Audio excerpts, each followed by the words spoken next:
I still wake up hearing the snapping of twigs long after the forest should have forgotten me.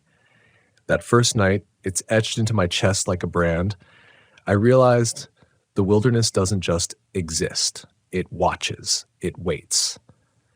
My name is Carter Hollis. I've been a forest ranger in the Northern Rockies for over a decade. I grew up hiking, tracking, learning to read the land like it was a book of whispered secrets. The mountains taught me patience, the rivers taught me caution, and the trees, above all, taught me silence. I thought I understood fear back then. I didn't. Not really.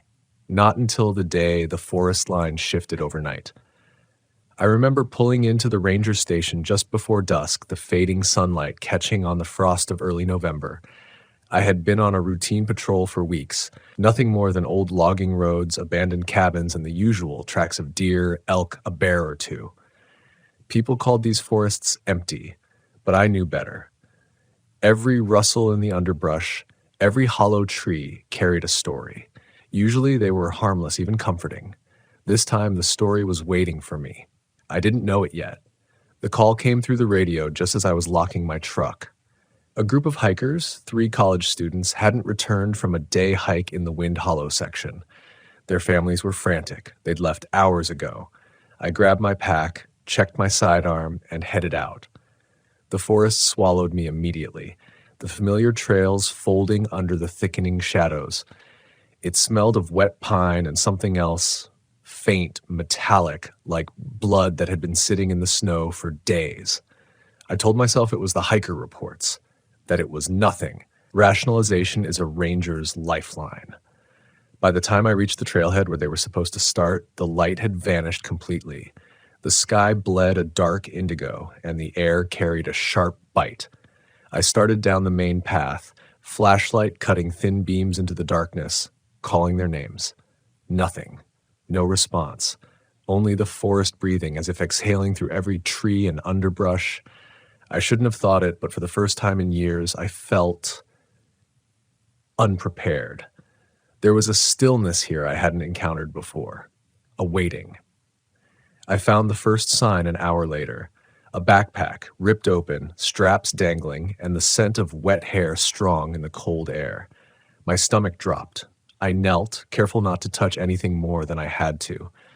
There were no footprints, no indication of a struggle, just the bag and a small smear of blood that didn't seem to trail anywhere. I scanned the woods around me, every shadow a moving thing. The hairs on my neck rose. Something about the spacing of the trees, it wasn't natural. The forest line didn't fall where it was supposed to. The trees twisted and leaned, forming shapes that shouldn't exist, tight corridors where none should have been.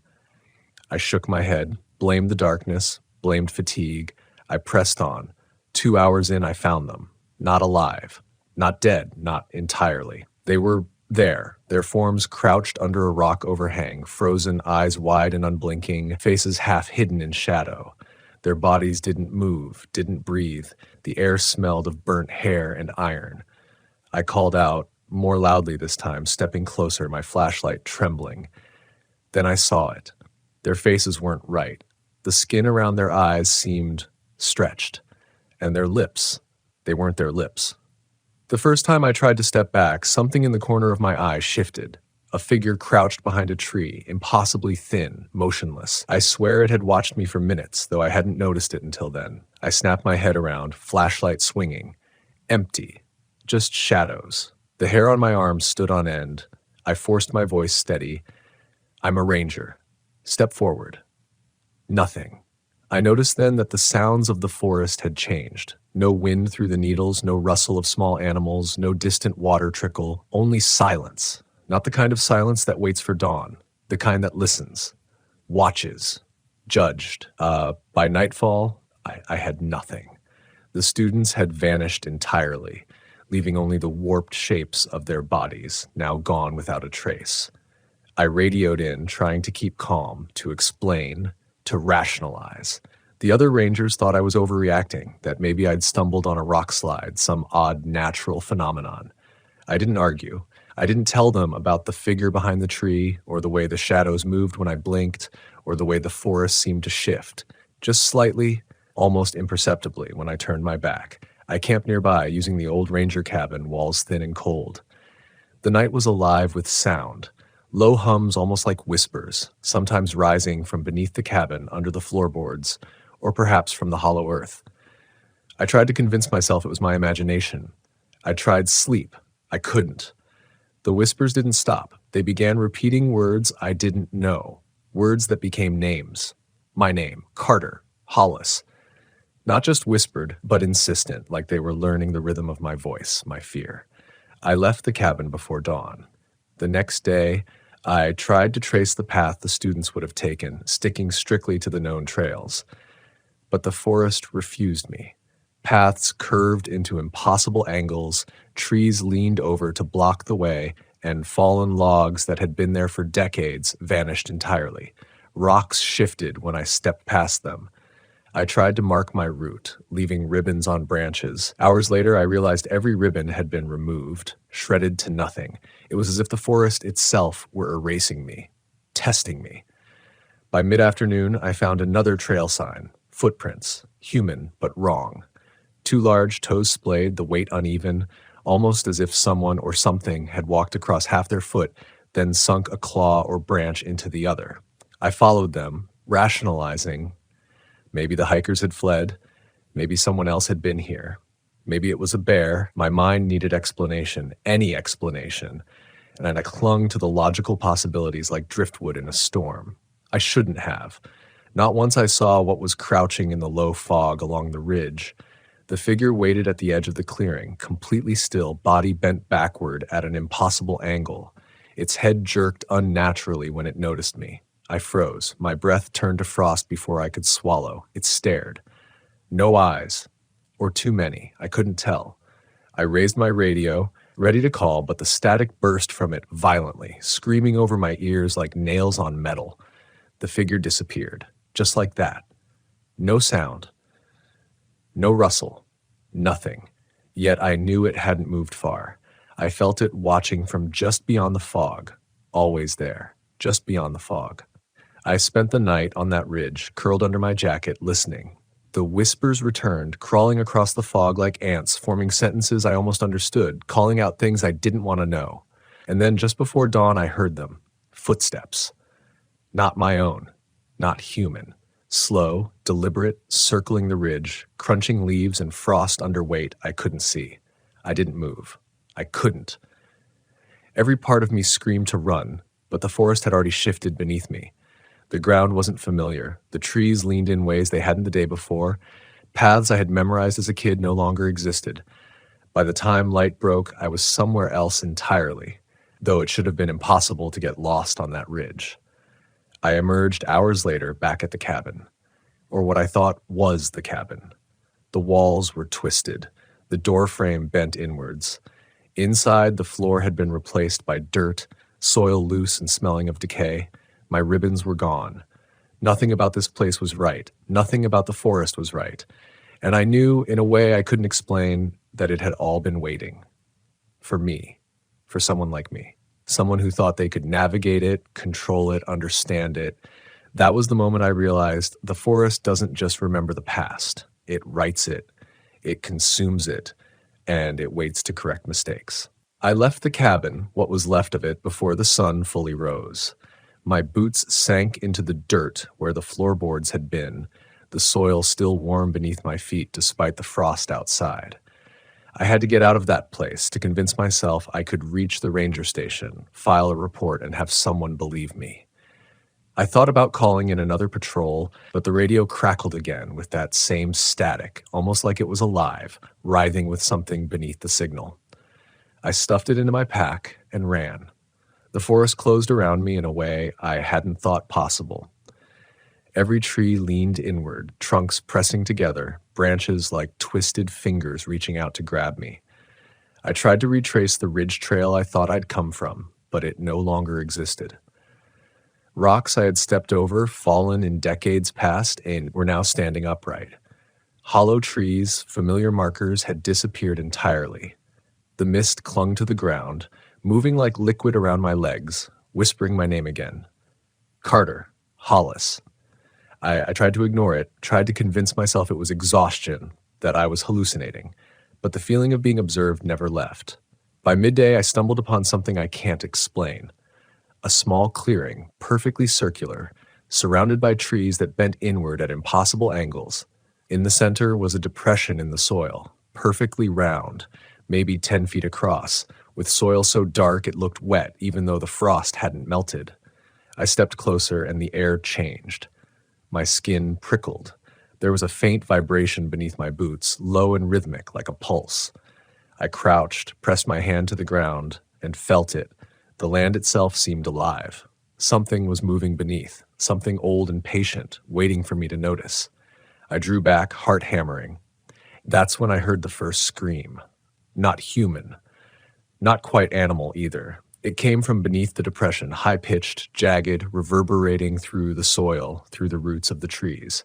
My knees buckled. I fell back, scrambling up the slope of the clearing. The scream ended abruptly, replaced by silence, a silence so thick it made my ears ring. And then, just as suddenly, I felt it. Something brushing my ankle. Something soft, almost like fur, yet heavy with intent, moving against me. I kicked backward. Nothing. The mist swallowed whatever it was, and the clearing was empty. Or maybe it had never been there. I forced myself forward. Rationality was my only shield.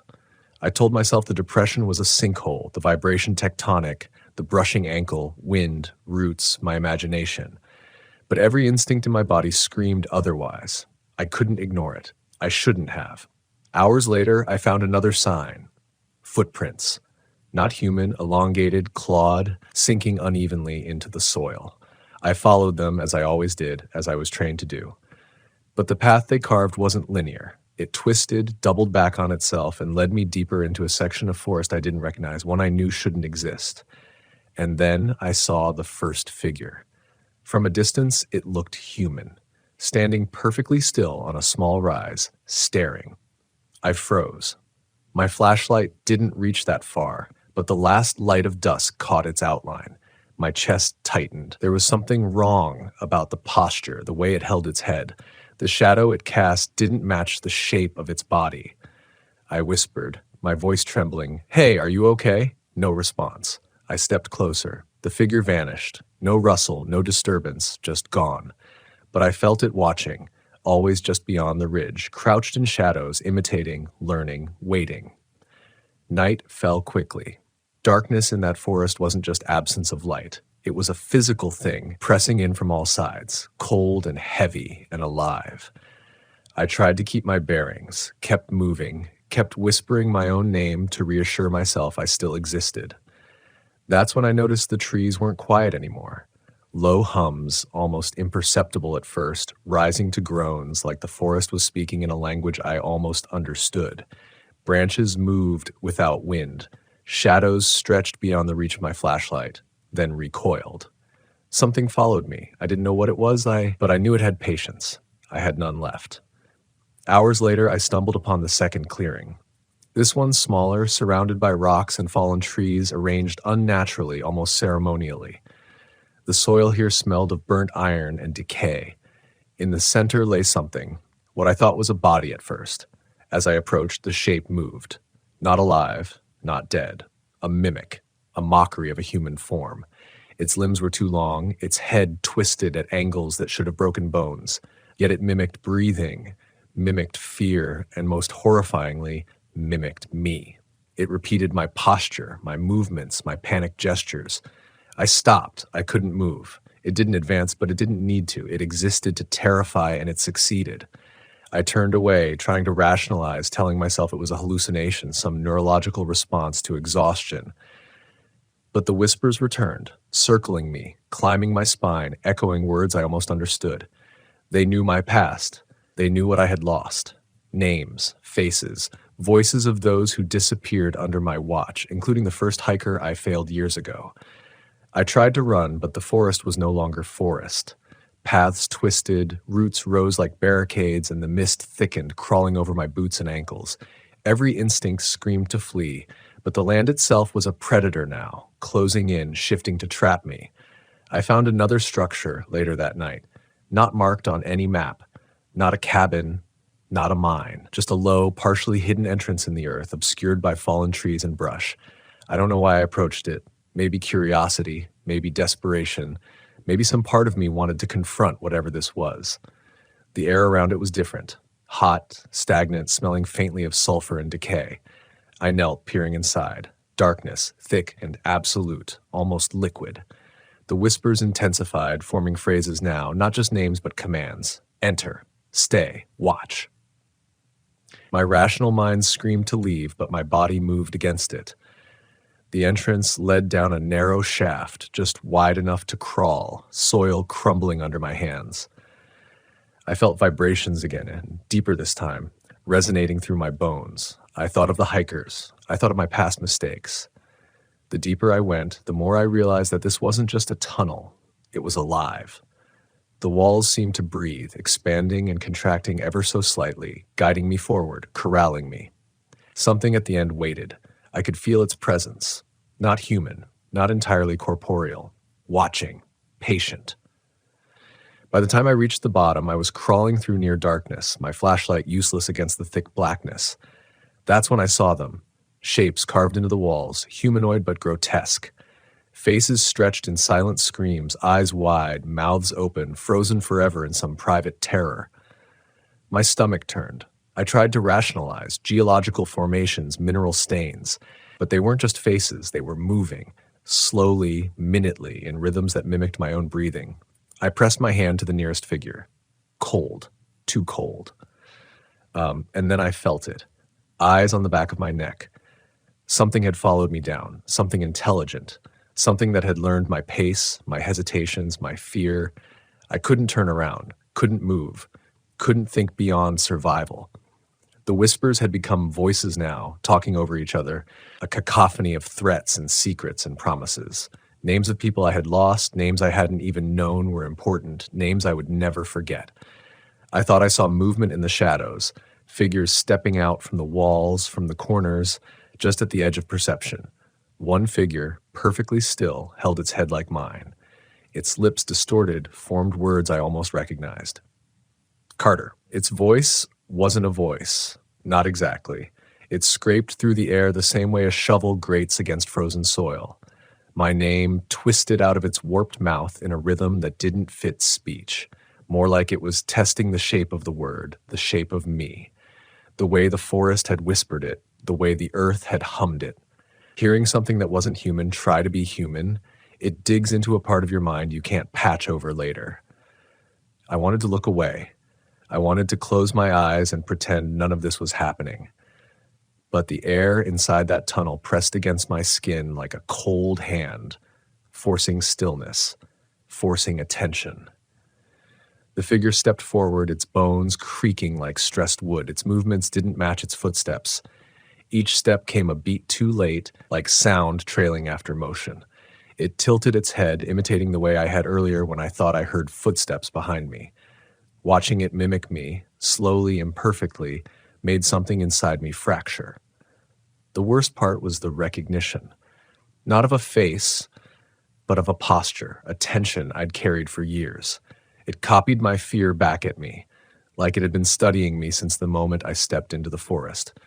I forced myself to back away, scraping my shoulders against the tunnel walls. Soil rained down in dry cascades. The shapes carved into the walls shifted in the corners of my vision, as if reacting to my fear. The figure didn't follow. It didn't need to. It had already seen enough. By the time I turned and crawled back up the shaft, my heartbeat drowned out the whispers. Dirt filled my nails, my sleeves, my mouth. When I reached the surface, I dragged myself into the cold air like someone escaping a grave. The forest was silent again, but not the normal kind. A vacuum of sound, so complete it made my ears ache, like the world was holding its breath.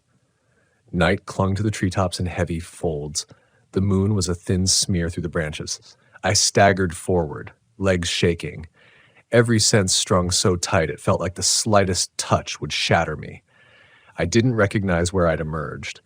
The terrain was wrong. Shallow ridges where there should have been steep ones, deadfall arranged in unnatural lines as if something had been dragging entire trees into place.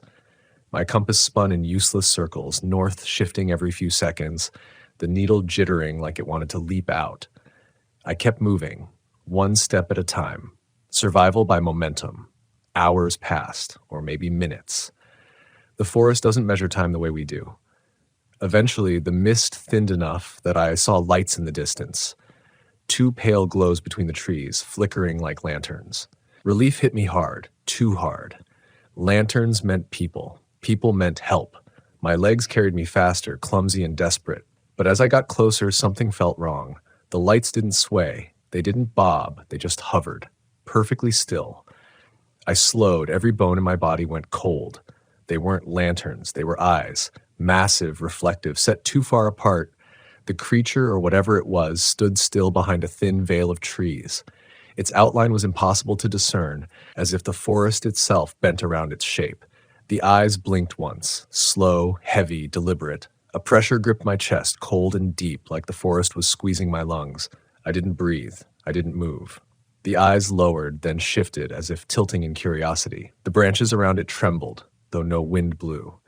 And then, slowly, the eyes sank downward into the soil, not retreating, not running, sinking, like the ground was swallowing it whole. I backed away, shaking my head, whispering to myself over and over that this couldn't be real.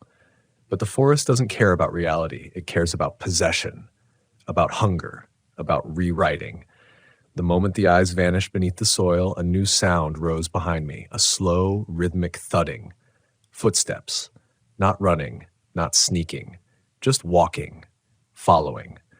I turned, but saw only darkness between the trees. I tried to shine my flashlight into it, but the beam died 5 feet out, smothered by the mist like the forest rejected man-made light. The footsteps stopped when I stopped, continued when I continued, always the same distance away. It followed me that way for hours, never closing the distance, never falling behind. Just there, a presence, a reminder that I wasn't alone, no matter how empty the woods looked. And then voices. Not whispers, not the forest mimicking, actual voices, human. 3 of them. Calling for help, faint but clear enough that it pulled something painful out of me. Hope. I broke into a run, ignoring every instinct, screaming that this was wrong. The voices grew louder, more desperate. I recognized one. Emily Shaw, one of the missing students. The sound of her voice twisted my chest. I had spoken with her parents. I had promised them we'd find her. I sprinted through the trees, branches clawing at my face, mud sucking at my boots. The voices were so close now, panicked, pleading. Please, help us. I crashed into another clearing, breath tearing from my lungs, ready to shout, ready to grab them and drag them to safety. But the clearing was empty. No footprints, no signs of struggle, just the echo of their voices fading into the soil, like the land itself had been speaking through their throats. I fell to my knees. My breath came in ragged, broken heaves. My mind tried to piece together rational explanations, but none fit. My thoughts spiraled. My vision tunneled. Then, from behind a twisted cluster of roots, something moved. A hand. Small. Pale. Trembling. I scrambled forward before reason could stop me. The hand twitched, like it was reaching out of the ground. Dirt shifted. I reached out, stupidly, and grabbed it. Cold. Too cold. The fingers tightened around mine with unnatural strength, pulling me toward the soil. I yanked back, boots digging into the soft ground, my entire body straining. The hand kept pulling, harder, until I saw what was attached to it. Not an arm. Not a person. Just a limb. A single limb buried in the soil, moving with intelligence, mimicking desperation. It wasn't attached to anything. It ended in raw, darkened flesh, like it had been torn off and repurposed. I let go. It didn't. It crawled farther out of the soil, blind, searching, like a severed limb learning to hunt. I kicked it off me, stumbled backward, and watched it retreat, pulling itself back into the ground, vanishing into the earth like an animal into its burrow. I ran until my legs buckled and I collapsed against a fallen tree, the bark scraping my cheek, breath burning in my throat. My thoughts came in fractured images, eyes sinking into soil, faces in the cave walls, footsteps following me, the mimic in the tunnel. I closed my eyes and tried to breathe. But when I opened them, the forest line in front of me had shifted again. Trees that weren't there minutes earlier now formed a solid wall, trunks pressed together so tightly no light passed between them. The path behind me had vanished. Roots rose like skeletal hands, blocking every escape.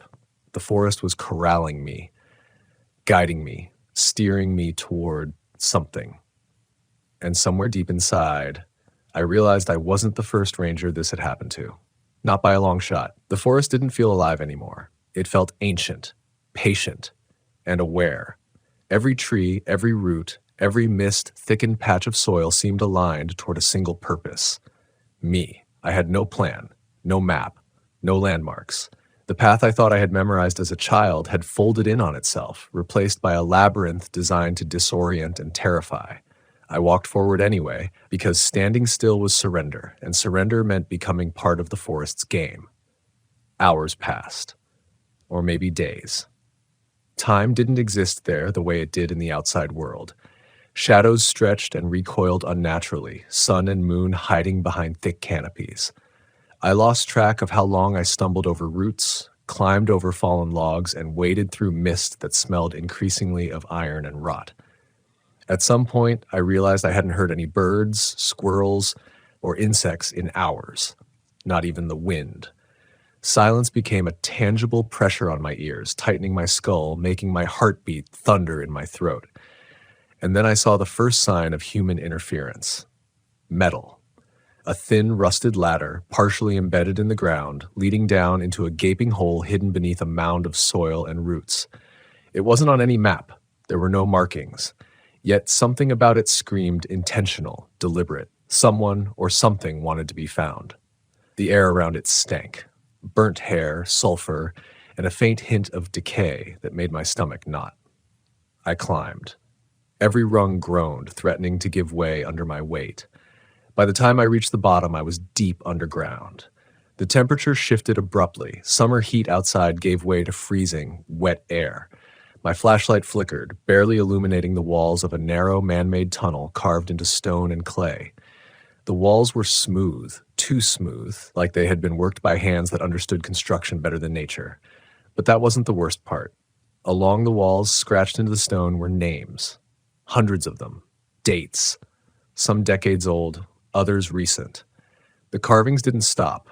They spiraled into the darkness ahead. I swallowed bile and pressed forward. The whispers had returned, but now they were clearer. Names again. My name. Other rangers, hikers, children. Everyone who had disappeared in this forest in the last century or more. I told myself I wasn't imagining it. I told myself I wasn't losing my mind. I wasn't rationalizing anymore. I was being drawn in step by something that existed outside reason. And then I saw them. Bodies, or what used to be bodies, hung from hooks along the tunnel walls, suspended by ropes that looked impossibly thin and impossibly strong. Skin glistened in the dim light, eyes open, staring, mouths frozen in silent screams. But the worst part, the part that tore something irreparably from me, was that some of the faces weren't human anymore. Features had been stretched, twisted, rearranged. They were still recognizable, familiar, and they were watching me. I stepped back, stumbling over a loose rock. The sound echoed like thunder in the tunnel. That's when the air shifted.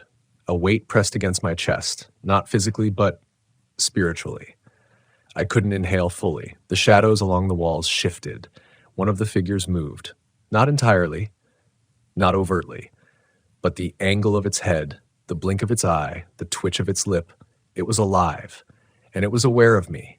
I tried to leave. The tunnel stretched farther than I expected, twisting back on itself, the walls narrowing, curving. I pressed on, moving past more bodies, more carvings, the whispers becoming voices, the voices becoming screams that echoed inside my skull. Every step felt like betrayal to my mind, each breath a small surrender. Something in the darkness wanted to push me over the edge, and I let it. At the tunnel's end was a room, large, circular, domed with stone. In the center sat a figure, or rather something resembling a figure, on a crude throne of roots and stone. Its body was humanoid, vaguely but elongated, twisted in ways that defied skeletal anatomy. Its eyes were deep pits, reflecting nothing, and its head tilted as if it had been studying me my entire life. The whispers from the tunnel condensed here, forming words I could almost understand, commands, suggestions, threats. My body wanted to flee, but I was paralyzed, torn between fascination and terror. I noticed the floor before I noticed the smell. Tiles? No. Stone slabs, slick and wet. And the wetness had a pattern, not random. A spiral leading outward from the figure, marred with streaks of dark red that looked almost like blood. I forced myself to ignore it, forced myself to focus on survival, on escape. But something in the air pressed on my lungs, on my skull, on my very thoughts. The figure's head tilted again, its mouth opened, and though it did not speak, I heard words. You shouldn't be here. I thought about rational explanations. Government experiment? Abandoned cult? Hallucination from isolation? None fit. None explained the body parts, the carvings, the impossibility of the forest, the mimicry, the whispers. And the figure, intelligent, patient, eternal, was waiting for something. I tried to step back. The floor shifted. Literally, the slabs beneath me moved like water. I stumbled, my flashlight swinging, catching glimpses of the walls. Faces again, twisted faces, mouths open, frozen mid-scream. And then the figure rose, slowly, its movements smooth and calculated. It didn't walk, it glided, impossibly, both dragging shadows with it, extending the darkness outward. The whispers became a chorus. I ran. Or tried to. The floor moved with me, the walls curved, twisting my direction, the tunnel becoming a maze from which there was no exit. My legs screamed, lungs burned, vision blurred, but I kept running. Every corner I turned led to more bodies, more carvings, more evidence of the forest's cruel patience. I stumbled into a side passage, collapsing against cold stone. And there I saw it, a small alcove, carved into the rock like a coffin, perfectly lined with the bones of those it had claimed before me. The smell was overwhelming. Rot, decay, the metallic tang of blood. I vomited, choking. But the figure followed. Its shadow fell across me. Its presence pressed down, and I realized that it didn't need to touch me to harm me. The forest had already done its work on my mind. My thoughts were frayed, memories unreliable. I couldn't tell what was real and what wasn't. Then, silence. The figure stopped, its head tilted once more, watching. And I understood, not consciously but in the marrow of my bones, the forest had been shaping me, preparing me, testing me. The figure was the forest's reflection, its intelligence made manifest, a predator patient enough to wait centuries. I stumbled forward, forced my eyes ahead. The alcove gave way to another passage, narrower, darker. I had no choice but to follow. My flashlight flickered, died, leaving me in darkness thicker than any night I had ever known. I moved by touch, feeling along the walls, tracing the carvings, the names of the lost. Each handprint, each scratch, each mark seemed to reach back, pulling me into the history of the forest, into the lineage of its victims. And somewhere deep below I felt it, the pulse of the land, slow and deliberate, watching, waiting. The figure, whatever it was no longer a separate entity. It was the forest itself. And it had learned my shape, my fear, my voice. By the time I crawled into the next chamber, I was broken. Not physically, my body was still intact, but my mind was raw, bleeding from exposure to something vast and indifferent. The walls closed in, the air thickened. Whispers became voices again, naming everyone I had ever failed, everyone I had let vanish into these woods. And I knew, the forest does not forgive. It only waits. I do not know how long I've been here, days, weeks. The passages twist upon themselves, forming impossible geometry, the ceiling shifting when I'm not looking. The figure, if it is separate at all, hovers at the edge of perception. The carvings on the walls continue, now forming words and languages I do not know but understand perfectly. The forest remembers every scream, every panic, every misstep, every human who ever thought they could walk its lines unchallenged. I write this now. If anyone finds it, maybe I will be found. Maybe the forest will allow it, but I doubt it. The air here tastes like iron. The soil hums beneath my fingers, and the figure, its head tilted, its eyes pits of nothing, reminds me there is no escape, only waiting, only being claimed. I do not know if the forest allows me to write this. Perhaps it wants me to. Perhaps it delights in the record of my terror. The passageways stretch endlessly, but I have learned them in a way I cannot unlearn. The carvings on the walls, names, dates, faces etched in stone and soil, watch me as I move. They remind me of those who came before, of those I failed, and of the ones who will come after. The figure, or whatever it is, remains at the edge of my perception. Sometimes it is there, crouched in shadows, eyes hollow pits. Sometimes it is gone. But I can feel it in my bones, in the pulse of the ground beneath my hands, in the way the air thickens when I inhale. It does not chase, it does not strike. It waits. Patient, eternal, precise. I have triverment experiment, cult, hallucination from isolation. None of these explanations satisfy the depth of the forest's intelligence. The mimicry, the carvings, the corridors that shift when I turn my back, these are not human designs. These are designs born of something that predates humans, something that understands fear in ways we do not. I remember the first student's scream, now vivid even in the silence of these tunnels. I remember the hand that reached for me, the severed limb that learned to crawl. I remember the eyes above the ridge sinking into the soil. These memories are not sequential. They exist simultaneously, fracturing my perception of time. The forest does not measure time as we do. It stretches it, folds it, bends it to its own purpose. I found another chamber deeper below, something like a cathedral carved entirely from roots and stone. The walls were lined with more bodies, more carvings, more names. And in the center, a pedestal. I cannot describe what was upon it without faltering. Not a body, not a figure, but something in between. Human enough to recognize, alien enough to fear. Its presence radiated intelligence, and it watched. It judged. I do not remember climbing onto the pedestal. I do not remember crawling closer, but I know I did. Something compelled me, as though the forest itself guided my hands. The carvings on the walls shifted, words forming, phrases I did not consciously read but understood. He knows. He belongs. And then the whispers stopped. Silence. Absolute. My own breathing loud in my ears. I dared not move. I dared not blink. I felt the weight in the air press harder, squeezing my chest, my head, my mind. And then slowly, the figure rose from the shadows. Not walking, not running. Simply rising, the roots and soil and stone moving around it as if the earth itself obeyed its will.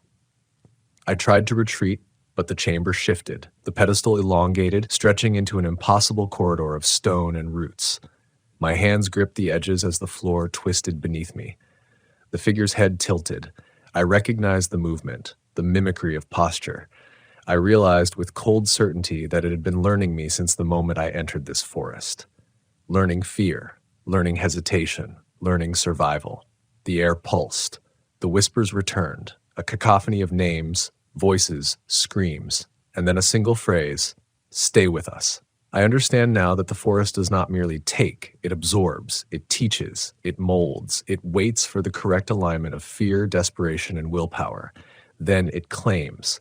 I know this because I have felt it in my bones. I have smelled it in the soil. I have touched it in the shifting shadows. And yet somehow I remain. I do not know how long I have been here. Hours, days, weeks, I cannot distinguish. The carvings are infinite. The bodies are infinite. The whispers are infinite. And the figure remains, patient, watching, waiting. I have seen other shapes in the corners of my vision, mimics perhaps of those who came before. Some crawl from the soil, some hide among the roots, some imitate me. Each step I take is observed, measured, mirrored. I have tried to leave. Every exit leads to another corridor, another chamber, another impossibly twisted section of tunnels. I have tried calling out for help. The radio is useless. The flashlight fails, my voice echoes, but nothing responds. No ranger, no student, no human. Only the forest. Only the patient intelligence that waits beneath the soil, behind the roots, in the walls. Sleep is impossible. Every time I close my eyes, I see the eyes of the mimicry figure, staring. I hear the whispers. I feel the pulse of the land beneath me. Dreams and reality blur. I do not know which are memories, which are hallucinations, and which are projections of the forest itself. Sometimes I see the missing hikers, frozen, beckoning me. Sometimes I hear them screaming. Sometimes I feel them beneath the soil, reaching upward. And yet I am compelled to continue, to write, to record. Perhaps it will not matter. Perhaps the forest will erase these words, these confessions, along with me. Perhaps they are meant only for the next person who ventures too deep, who strays too far, who underestimates the patience and intelligence of what we call wilderness. I have learned something else too. The forest is not cruel in the human sense. It is indifferent, yes, but with intent. It teaches through terror, it claims through patience, and it does not forget. Not a scream, not a footprint, not a life. It reshapes memory, shifts lines, shifts trails, shifts the perception of those who enter. The hikers, the rangers, me, all measured, all cataloged, all waiting for the next alignment of fear. I write this knowing it may be the last record of my consciousness. I write this because if anyone finds it, they should understand. The forest keeps secrets. It hides them beneath roots, beneath soil, beneath shadows. It mimics, it watches, it learns, it waits. It will take what it needs, and it will not stop. I do not know if I will leave these tunnels alive. I do not know if I have left them alive before. I do not know if the forest allows the living to escape at all. Perhaps it will release me for a time, so I can tell the story, so I can lure the next one. Perhaps it has already claimed me in ways I do not yet comprehend, but I do know this, the figure remains. Waiting. Patient, intelligent. The pulse of the land beneath me beats in rhythm with its will, and I understand now fully that the forest does not forgive, it does not forget, it does not need to. It only waits, and it only claims. If these words survive, if they are read by anyone, heed this. Do not underestimate the forest. Do not follow the trail that disappears overnight. Do not trust the voices that call for help from shadows. Do not enter the land that shifts while you sleep. It is not empty. It is not inert, and it remembers every scream. I write these final lines knowing they may be my only tether to sanity, to the world outside, to the memory of who I was before the forest claimed me. And even as I write, I feel it. Beneath the soil, in the walls, in the very air around me, watching, learning, waiting for the next step. The forest line has shifted, and now, so have I. The first time I saw the trail appear, slick, dark, and glistening under the weight of the storm, I felt something inside me shift, as if a part of the forest had finally decided to speak to me in a language I was never meant to hear. My name isn't important, not compared to the land I've walked for more than 20 years. I'm 46 now, a forest ranger stationed along the rugged stretch of the North Cascades, where storms carve new maps into the soil and old legends breathe just beneath the ferns. Most visitors think of the Cascades as a cathedral of green, a place where sunlight drips through needles of ancient firs and the wind smells like stone and moss. But those of us who live with it, who sleep with its darkness pressing against our cabin walls, know its deeper moods. We know how silence can become a warning, and how rain isn't just weather but a force that changes the very shape of the land. Locals in the small town nearest the station call these mountains the spine, as if the whole region is a single living creature, arching its back against the sky. They talk about storms the way other people talk about old enemies, by name, by memory, by the scars they leave behind. I grew up hearing their stories, but I spent most of my career brushing them off as folklore, the kind of tales you tell kids to keep them from wandering too deep into the trees. But fear changes its meaning when the forest is yours to protect. I learned that early and painfully. That morning, the message came through the radio around 6:40 a.m. A hiker had failed to check in after the previous day's storm, and the last location she'd reported was a stretch of old-growth territory where the map bends into an unmarked ravine. When you've been a ranger long enough, you know which calls are routine and which ones carry a weight in the voice of the dispatcher. This was the latter. And the rain hadn't stopped all night. It hadn't lightened. It fell in sheets so heavy the ground seemed to shudder with each impact, absorbing the water faster than it could drain. I geared up and stepped outside the ranger cabin, and the cold hit me in a way that felt personal. The trees were dripping, leaning, shaking the storm off their leaves like dogs shaking off lake water. The air smelled of mud and pine pitch and something else, something metallic, like the scent of a tool left too long in the rain. I ignored it. You ignore a lot at first. That's how you survive this job before it truly breaks you in. The forest floor was a black sponge beneath my boots, rising and sinking with each step. My breath steamed. Rainwater trickled down my collar, and every gust of wind pushed the canopy into a long, groaning sigh. I followed the standard trail toward the ravine, moving through the usual landmarks, a fallen cedar, a granite outcrop shaped like a wolf's head, the narrow switchback leading into the slope. Everything looked familiar until it didn't. About 40 minutes in, I reached a clearing I knew well, one of those rare spots where you get a full view of the valley. But instead of the smooth soil path I've walked 100 times, a second trail cut through the clearing, a trail that shouldn't exist. It was fresh in a way that didn't make sense. The mud was perfectly shaped by depressions, like footsteps, but not quite footsteps, too wide and too deep, as if something with weight beyond any man had walked through only minutes before. The rain should have washed it out, yet the trail looked untouched by water, untouched by time, almost preserved. It wasn't on any map. I stood there, letting the rain sting my face, and for a moment I felt the quiet unease settle in my chest like a cold stone. I knew every official trail within a 20-mile radius of my post. So did the other rangers. Even old logging routes, those scars from early timber days, were documented, but not this. Still, the missing hiker mattered more than a strange strip of mud. I forced myself to continue toward the ravine, following the trail I knew. But halfway down that slope, where the forest grows so dense the air itself seems wrapped in moss, the sound began. It started as a faint tapping. I paused. Rain hitting branches? A loose limb knocking against a trunk? No, it was too rhythmic. I waited, my ears straining. The tapping came again. 3 taps, evenly spaced, almost like knuckles on a door. The hairs on my arms rose before I fully understood why. There were no structures out here, no cabins, no sheds, nothing to knock on, just trees.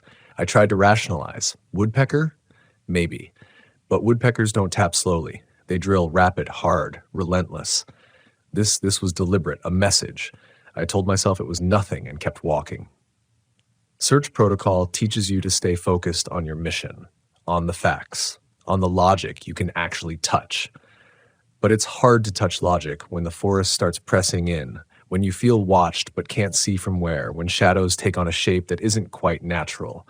The tapping grew louder, echoing through the trunks. 3 taps. Silence. 3 more. Silence. It followed me. I picked up my pace, trying to ignore the cold tightening in my stomach. The missing hiker.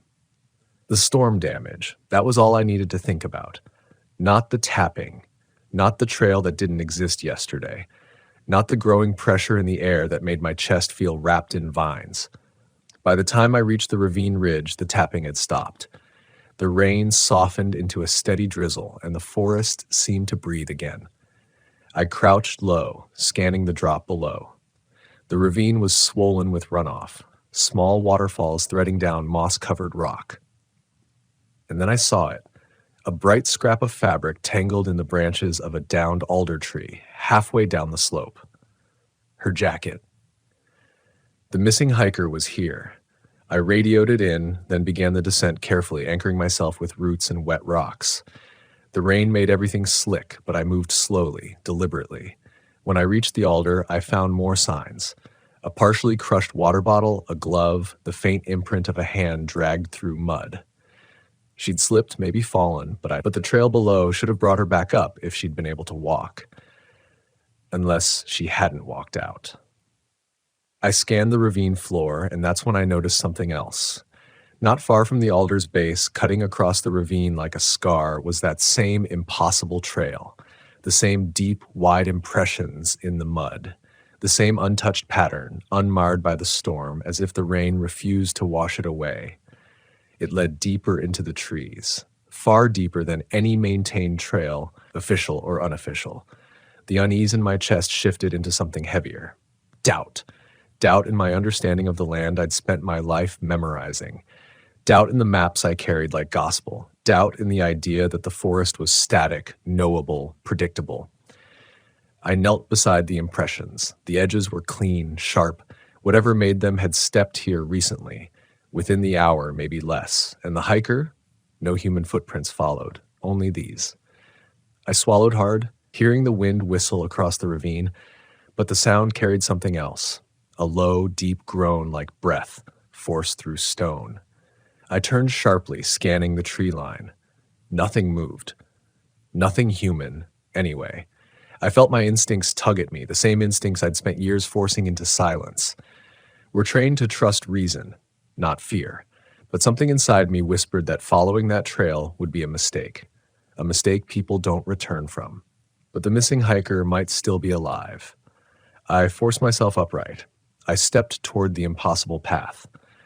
And the moment my boot touched the first impression, the forest went silent, so complete, so sudden. It felt like stepping into a vacuum where sound had been erased instead of quieted. That was when I realized the forest wasn't just observing, it was waiting. I froze on that first step, my boot sinking slightly into the impossible impression, the mud colder than it should have been, cold in a way that felt intentional, like a warning whispered through the earth. The silence pressing in around me was unlike anything I had heard before. In the Cascades, even on the stillest days, there is always noise, dripping branches, distant ravens, the delicate fizz of water sliding off cedar needles. But in that moment, the forest sounded absent. I do not mean quiet. I mean gone, as if everything that lived among those trees had agreed to hold its breath. Instinct screamed at me to step back onto familiar ground, to climb the ravine and stay on the mapped trail. But the fabric scrap from the hiker's jacket swayed faintly in the wet air, reminding me why I was here. People vanish in these mountains often enough that you learn not to hesitate. You do not get the luxury of fear when someone's life might depend on your next step. So I pushed forward, following the impressions deeper into the trees. At first, the trail snaked between ferns and dripping branches, winding like something alive. The shapes in the mud never matched human feet. They were broader, almost round but not quite, as if the heel and ball were connected without an arch. And each print was deeper than the last, suggesting something massive was moving ahead of me. Heavy. Purposeful. But that was impossible. The Cascades are home to black bears, elk, mountain goats, nothing that could leave prints like this. Nothing whose steps would shape the mud in perfect symmetry, as if carved rather than pressed. The first flicker of fear curled in my throat, tightening every breath. It was not fear of an animal. I had faced down enough wildlife to know that fear well. This was different.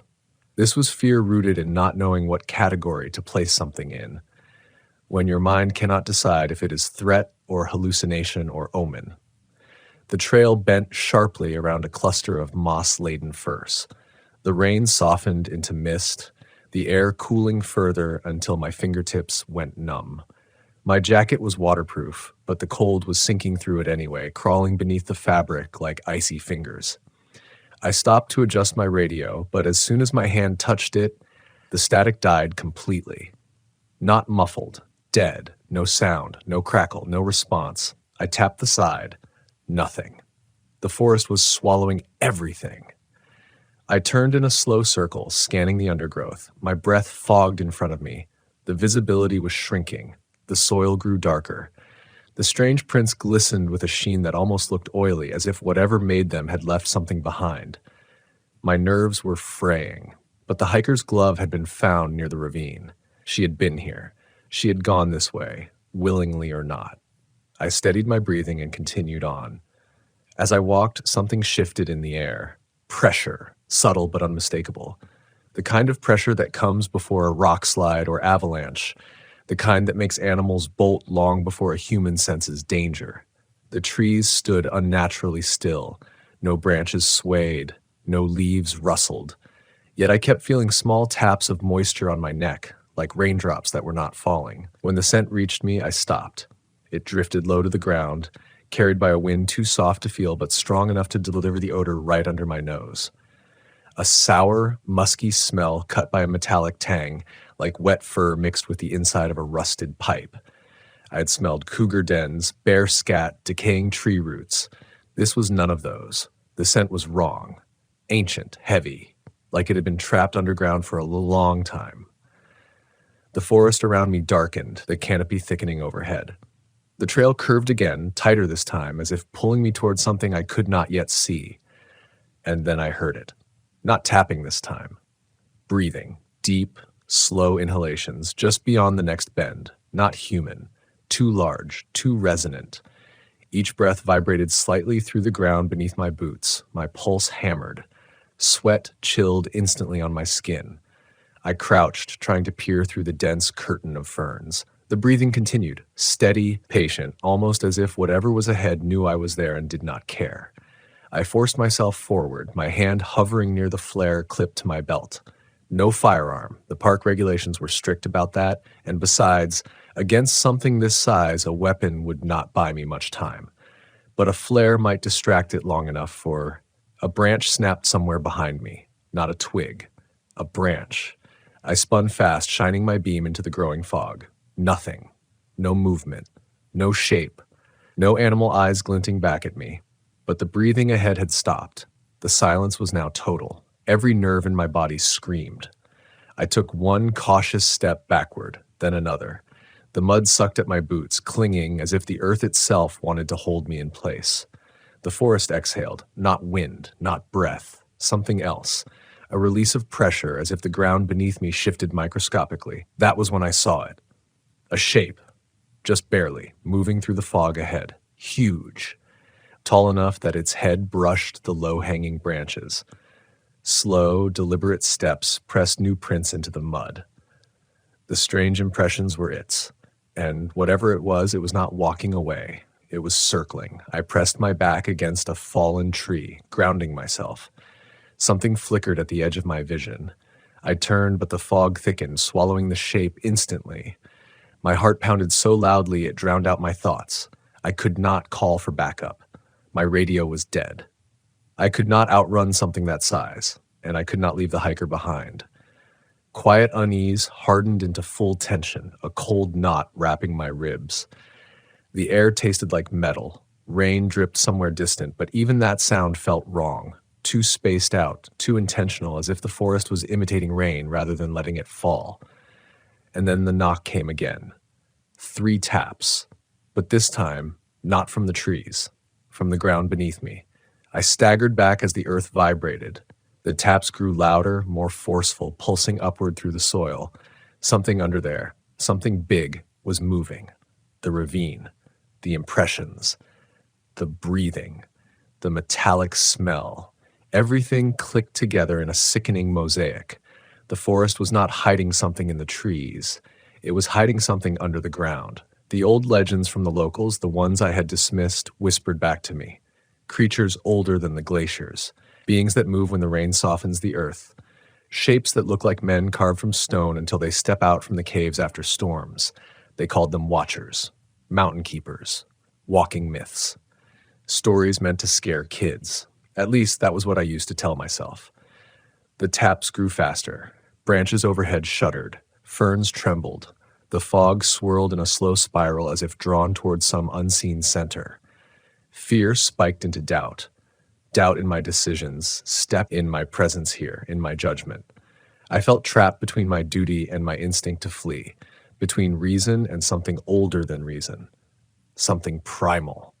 The ground bulged slightly under the impressions ahead, just for a second, like a breath trapped beneath the soil.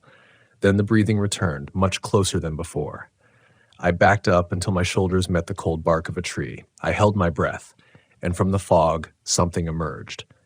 Not fully, just an outline. But it was enough to freeze every thought in my skull. A silhouette tall as a small tree. Shoulders like boulders, a head shaped wrong, too long, too heavy. Arms that hung lower than any humans should. Its eyes were impossible to see through the fog, but I felt them fix on me like cold hands pressing against my ribs. It did not move, neither did I. We stayed like that, suspended in silence. Then, without warning, it lifted one massive arm and pointed deeper into the forest, toward the impossible trail, as if telling me to follow, as if guiding me, or warning me.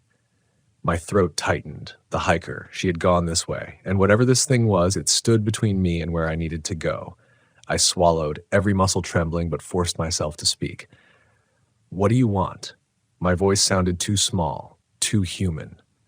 The silhouette tilted its head, slow and unnatural, like the motion belonged to something studying an insect rather than a ranger.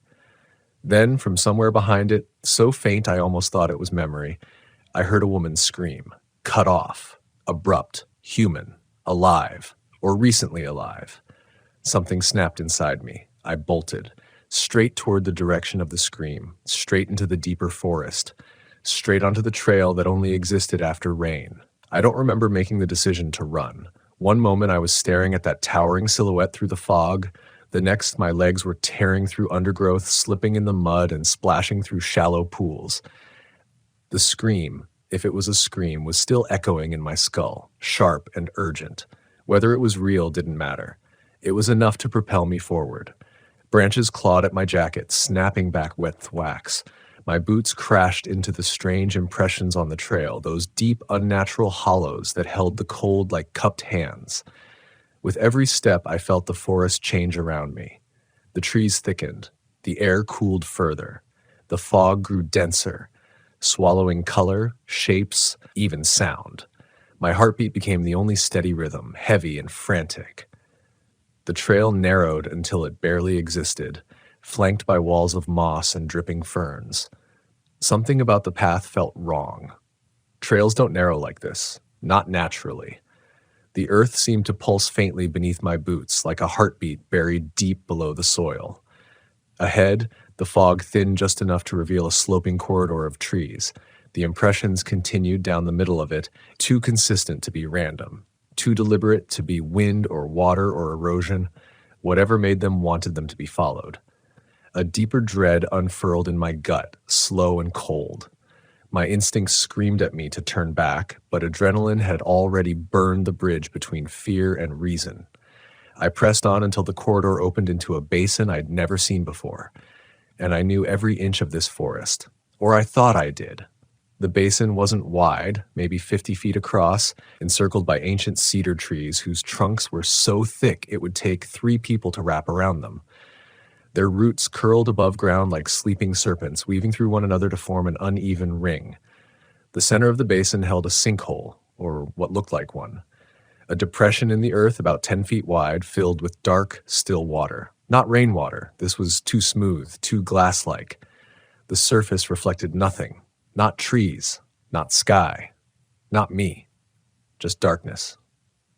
The impressions led directly to the edge. I stopped several feet away, breathing hard, staring into that pool of black. Something about it made my skin crawl. Water doesn't behave like that. Not in a storm, not with runoff streaming across the land. It should have been rippling, disturbed, murky. Instead, it looked like a pane of obsidian. The forest around me went still again. Not silent, still, as if everything was listening. I took a single step closer. The water didn't react. No sound, no movement. Then the smell hit me again.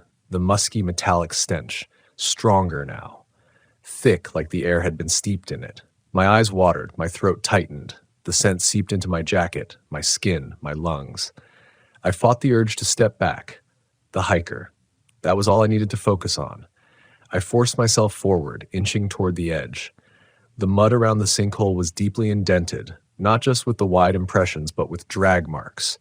Grooves long and uneven and carved through the soil as if someone had been pulled toward the water. My heart dropped. I crouched, careful not to let my boots slip. The drag marks were fresh, very fresh. Wet mud curled at the edges, untouched by rain. Something heavy had moved through here not long ago, something with arms, or something dragging arms. I swallowed hard and leaned closer. A faint shape floated just below the surface. For a moment, my brain refused to register it.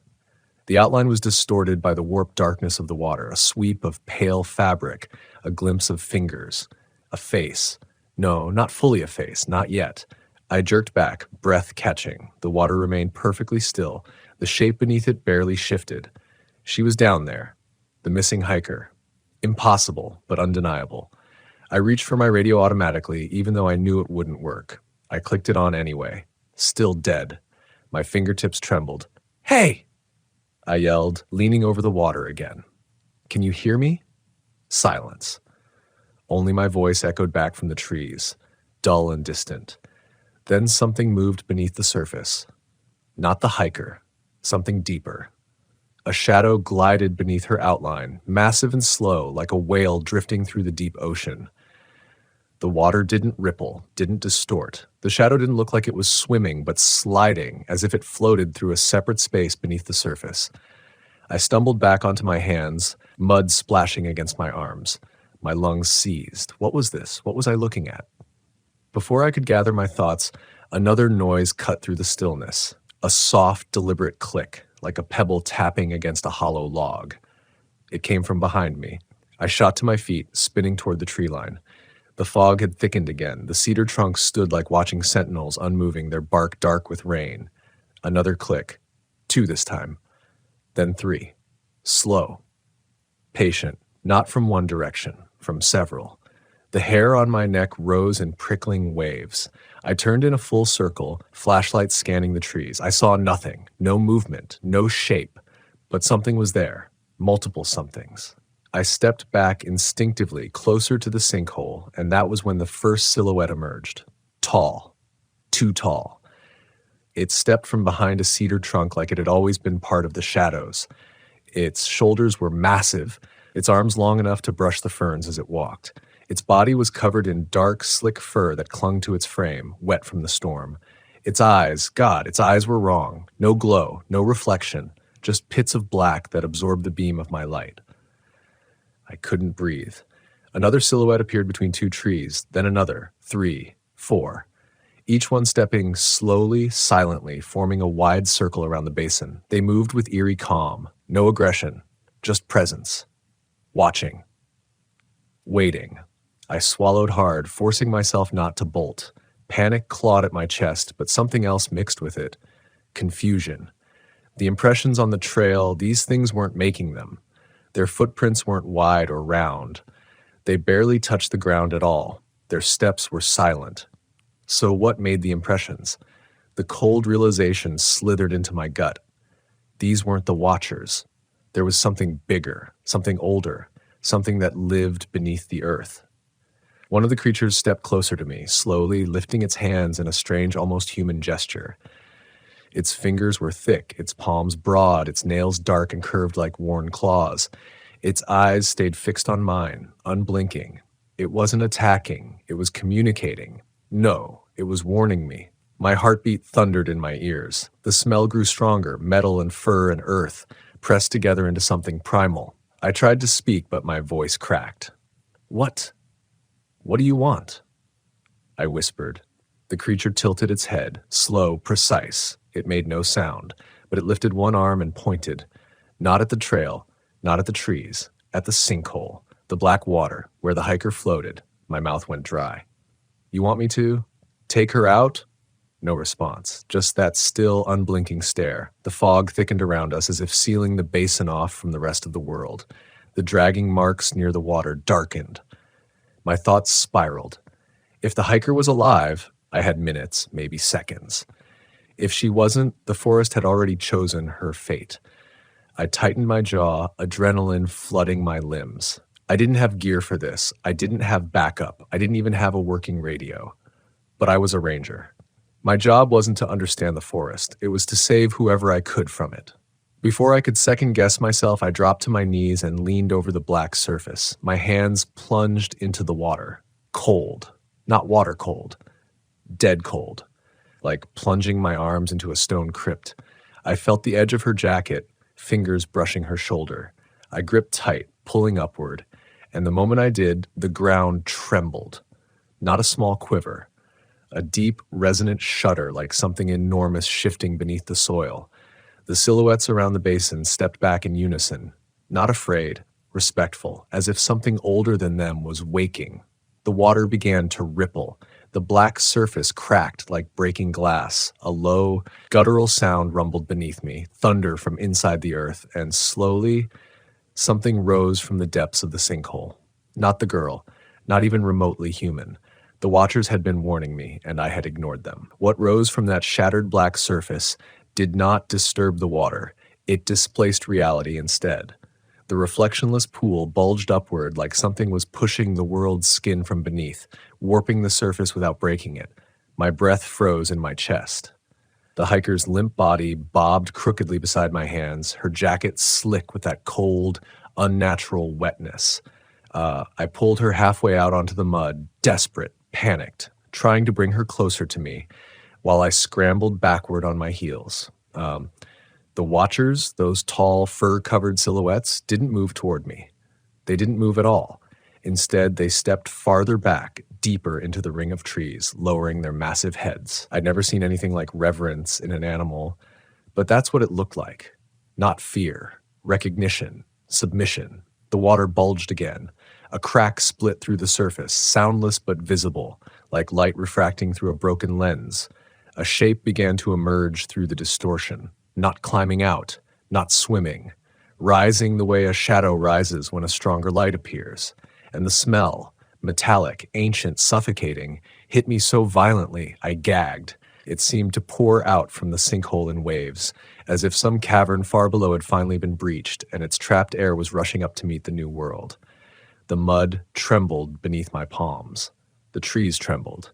Even the fog seemed to shiver. Then I saw its hand. If you could call it a hand. It broke through the warped surface like a slab of stone pushing through melting ice. Long, thick fingers coated in something that wasn't fur or skin, a texture like rock eroded by centuries of water. Each finger ended in a dull, cracked claw, not sharp but heavy enough to gouge stone. It was enormous. I scrambled backwards, slipping, my boots sliding in slick mud. The hiker's body lay half pulled from the water, but my instinct, my raw, terrified instinct, forced me away from the edge before whatever was emerging could touch me. The watchers let out a low, synchronized sound, something like a hum mixed with a growl. Their heads bowed deeper. One pressed its massive palm to the ground. The water split fully, and the creature's face rose. No eyes, no nostrils, just a long, elongated skull-like structure with deep vertical ridges running along its sides like the plates of a fossilized spine pulled forward onto the face. When it moved, the ridges flexed slightly, revealing narrow fissures beneath them, slits that pulsed with wet, faintly bioluminescent glow. The glow wasn't bright. It was the dim light of a thing that had never needed to see the sun. Its mouth, if that's what it was a horizontal line across the lower part of the face, sealed tightly, marked with uneven notches as if it had grown shut from disuse. I felt the panic spill up my throat like rising floodwaters. This thing wasn't born of forests. It came from beneath them. The creature's upper body followed next, displacing the warped water entirely as it emerged into the basin. Its shoulders were enormous, its limbs thicker than tree trunks. Its chest expanded with a sound like shifting boulders, deep, grinding, patient. The watchers stepped farther backward. One dropped to both knees, lowering its torso in a gesture that was unmistakably ritual. My pulse hammered. I scrambled away on my hands and heels, keeping one hand on the hiker's jacket, dragging her with me inch by inch. She didn't respond.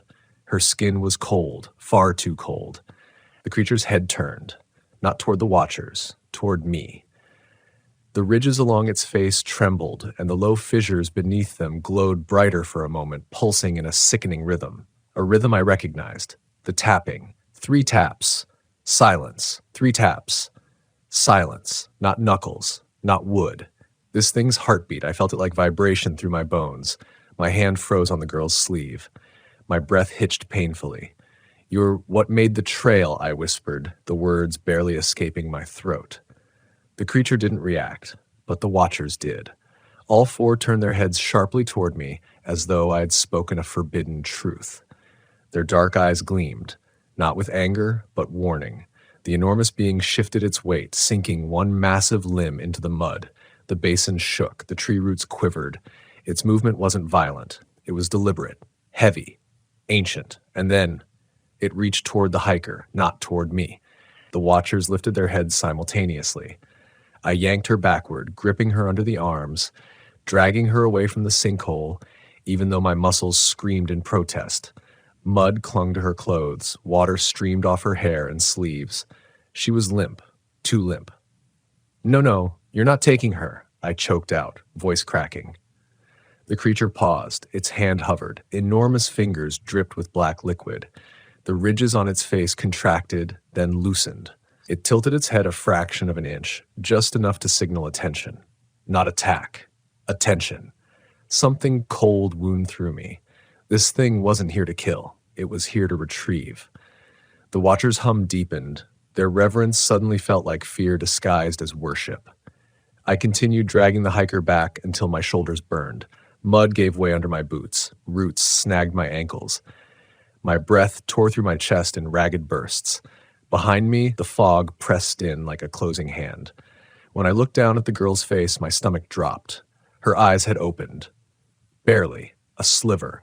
A ghost of awareness. Her lips parted a fraction. She didn't blink. Her body twitched once, almost imperceptibly. But her gaze wasn't on me. It was fixed past me, toward the creature. No, stay with me, I said frantically, brushing mud from her cheek.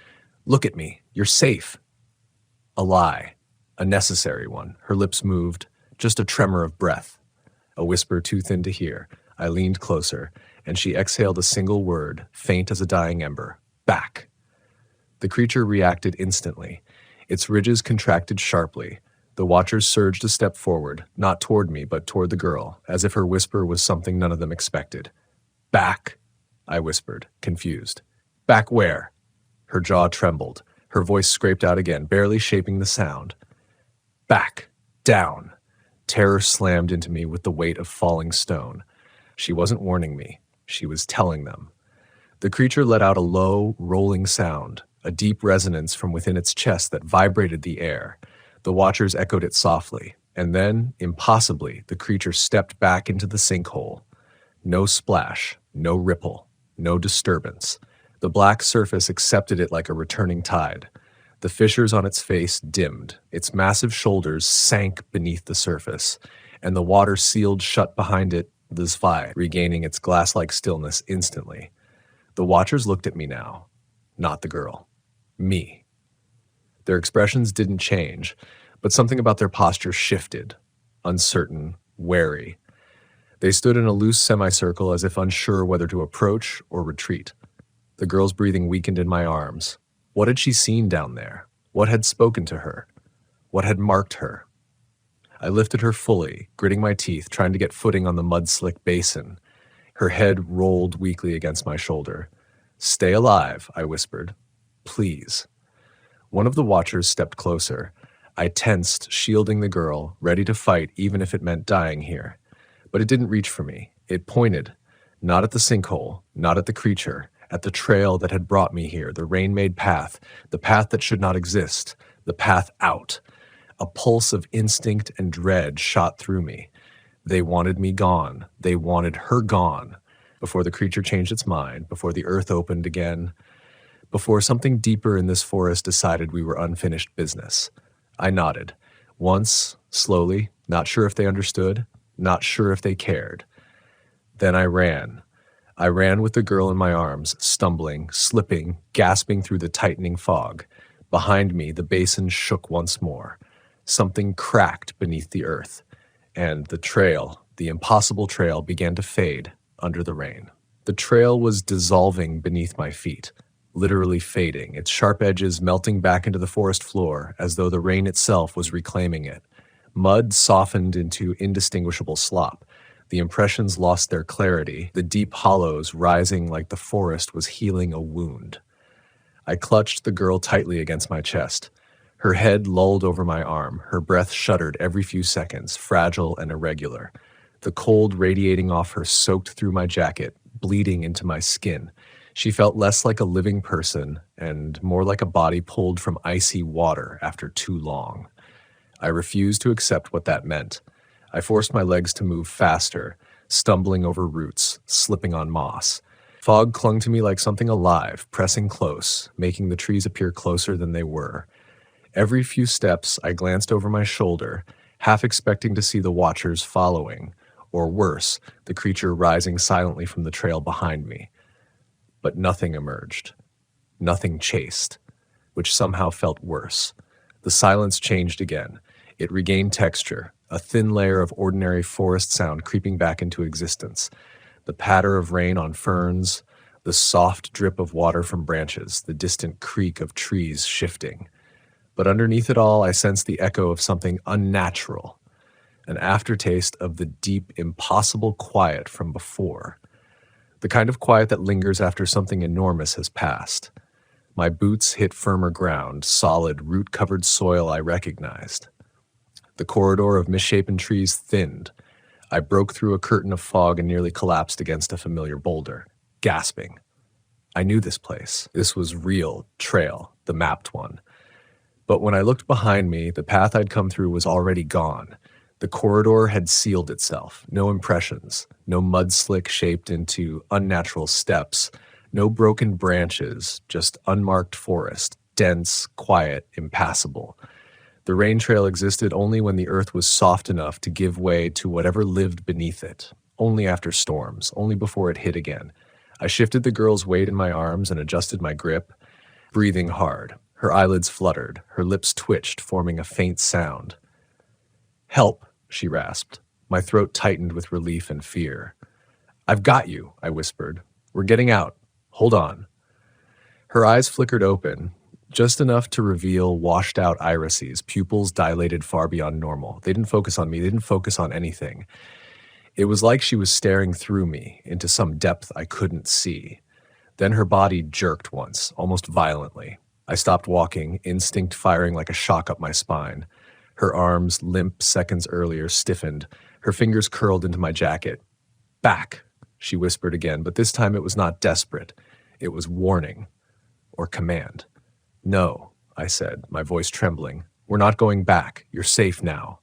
Her breath rattled in her chest. Then she screamed, a raw, piercing, primal sound that tore through the quiet like a blade. I nearly dropped her. Her back arched, her limbs convulsed, her eyes rolled white. The scream didn't sound human. It vibrated the air, trembled through the trees, echoed far too long for a single voice. "No, hey, stay with me," I shouted, trying to steady her. The scream cut off abruptly. Her body collapsed limp again, but the forest had changed. The air thickened. The mist swirled with unnatural purpose, curling around tree trunks, weaving through roots. The pressure returned, the same atmospheric heaviness I'd felt near the basin, pressing against my lungs, squeezing the rhythm of my heartbeat. The trail beneath me quivered. Branches overhead trembled, though no breeze touched them. Something had heard her scream. Something had awakened. I forced my legs to move, half running, half sliding down the slope toward the ravine.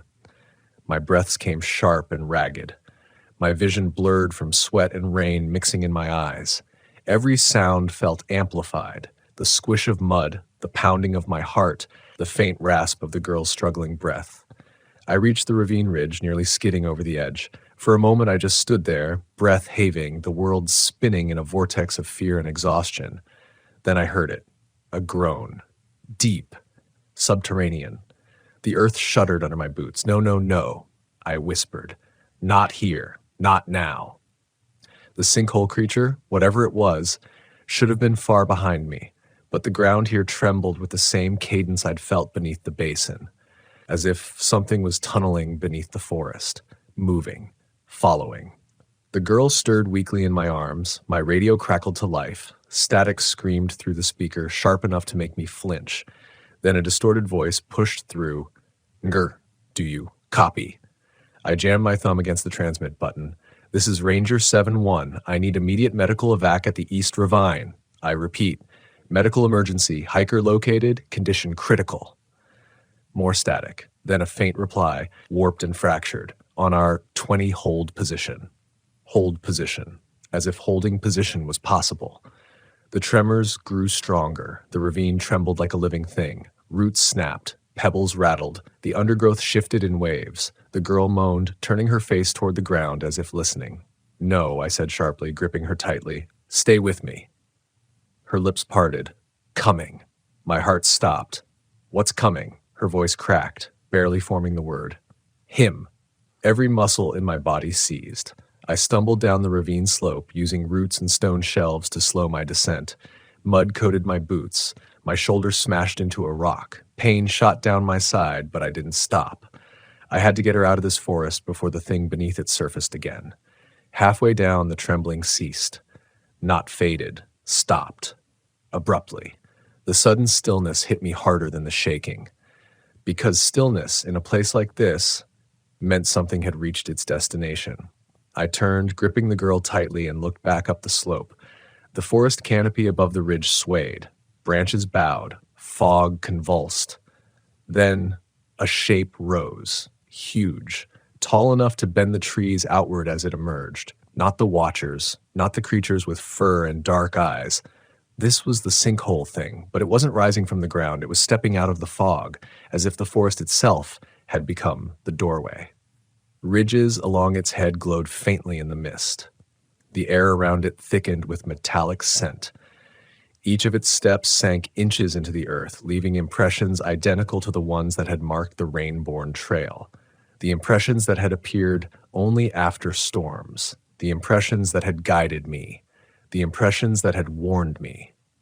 It was following the girl who had whispered back to it, the girl who had been beneath that impossible water. My breath tore through my throat. I pressed myself against the ravine wall, trying to hide behind a jutting boulder. The girl whimpered softly, her fingers twitching with growing urgency. I clamped my hand over her mouth gently. Shh, please, please be quiet. The creature stopped at the ridge. It turned its head slowly, scanning the ravine with the blind precision of something that didn't need eyes to see.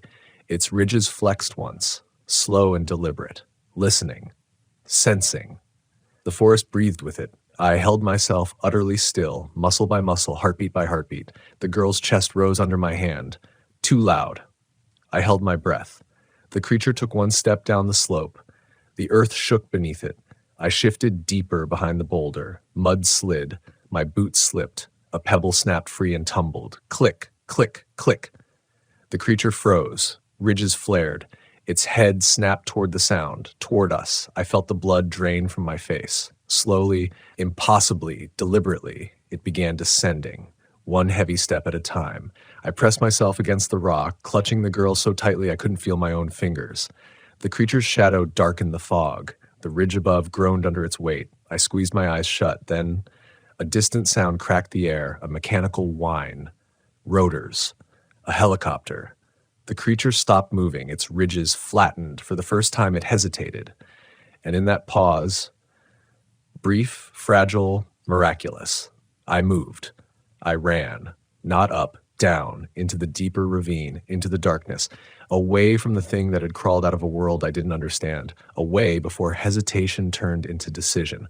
I ran until my lungs burned. I ran until I no longer heard its steps. I ran until I questioned whether it had ever been behind me at all. By the time I stopped running, my legs were shaking so violently I had to brace myself against a jut of stone to keep from collapsing.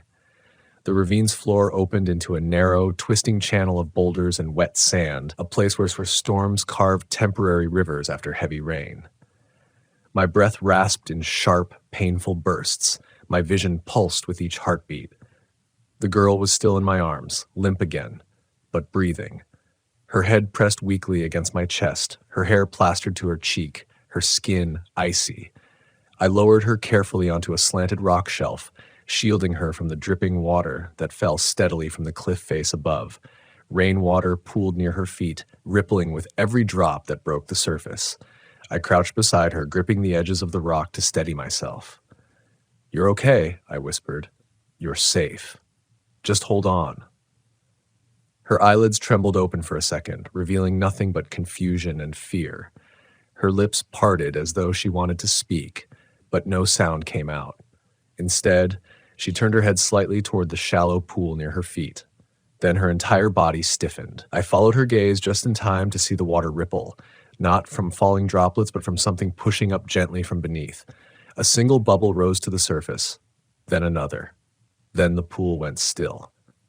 My blood ran cold. I grabbed her and staggered backward, breathing hard.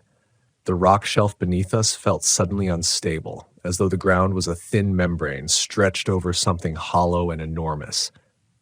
I wasn't imagining it. The tremor beneath my boots was faint, barely detectable, but steady. A pulse, a breath, a presence. The creature hadn't given up. It had simply chosen another path. The helicopter was still distant, the whine of rotors a thin line of sound somewhere above the trees. Rescue wasn't here yet, and I didn't know how much longer I could hold out without drawing its attention, to myself again. The girl moaned, curling slightly in my arms. Her fingers twitched against my sleeve. She whispered something I didn't catch. "What?" I leaned close. "Say it again." Her voice cracked like a snapped twig. "He hears water." My breath lodged in my throat. "What does that mean?" She swallowed hard, her throat trembling with effort. "He hears water, the way others hear sound." I stared at the pool, the trickling runoff, the rainwater dripping from the cliff overhead. Every drop became a beacon, a signal, a path. The rain trail wasn't just a trail, it was a map, and I was standing in its center. "We have to move," I whispered, pulling her up, ignoring the protest of my muscles. "Now." Her legs barely held her weight. I half carried, half dragged her along the ravine floor, my boots slipping on wet stones and mud. The air was thick with the scent of minerals and wet earth, as though the forest itself was sweating. The faint trembling swelled for a moment, then stopped. Everything stopped. Even the dripping water paused for a heartbeat. Then, a low groan rumbled through the earth. The pool behind us erupted, water spraying upward as something massive shifted beneath it. Mud and debris shot into the air, stones cracked open like eggshells. I didn't look back. I shoved forward, practically hauling the girl over a fallen log wedged between two boulders. The space ahead narrowed into a tunnel of rock formed by erosion, barely wide enough for the two of us. I ducked through it, holding the girl tightly against me to keep her from scraping against the walls. Behind us, something heavy thudded against the ground. A second impact followed. Then, dragging. Earth ripping, roots snapping. It was moving toward the tunnel. I swallowed a tremor of panic, forcing myself not to freeze. The tunnel was too narrow for the creature to enter with its full size, but that didn't mean it couldn't reach. Arms. Tendrils. Or something I hadn't yet seen. The girl's breathing quickened as we emerged into an open bowl-like clearing formed by centuries of floods. Broken branches lay scattered across the ground like ribs. The sky overhead was bruised purple, the fog thinning but still shifting in unsettling patterns. The helicopter sound was louder now, closer. A faint bark of radio static cracked from the walkie on my shoulder. "Near 7-1. Are you Oppie?" "I'm here," I shouted, stumbling toward the center of the clearing. "I'm in the South Ravine Basin. Visual obstruction from fog. I have the missing hiker. Condition unstable." Silence. Then, "We have your coordinates. Hold your position. We're lowering a line in 90 seconds. 90 seconds. I looked back toward the tunnel. Fog seeped from the entrance like breath. Not natural fog, not drifting mist. It moved with intention. The girl shivered violently. "He's close," she whispered. I pulled her behind a cluster of fallen logs, crouching low as the fog thickened. My heart hammered in my chest. 90 seconds suddenly felt like a lifetime carved into unbearable pieces. Then I heard it. Scraping. Stone against stone. The creature pushing at the tunnel. Testing the rock. Feeling for openings. The ground tremored again, enough to rattle the wet branches beneath my knees. I held the girl tight, shielding her with my body. The fog curled up the walls of the basin like fingers searching for purchase. Then a limb emerged. Not an arm, not anything I'd ever seen. It was long, jointed, slick with rainwater and earth. Ridges glowed faintly along its length, pulsing like veins beneath translucent skin. It extended from the tunnel, testing the air, tapping the ground with deliberate patience. Tap, tap. The sound vibrated inside my bones. Another limb emerged. Tap, tap. It wasn't moving blindly. It was listening through the water on the stones. The creature stepped out, half-formed in the fog, taller than the tree line. Its surface glistened like wet clay shaped into the outline of a living thing, and yet its edges flickered, shifting like it wasn't fully bound to the physical world. Its chest expanded. Breath, no sound, only pressure, pushing the air outward in a wave that made the girl whimper in pain.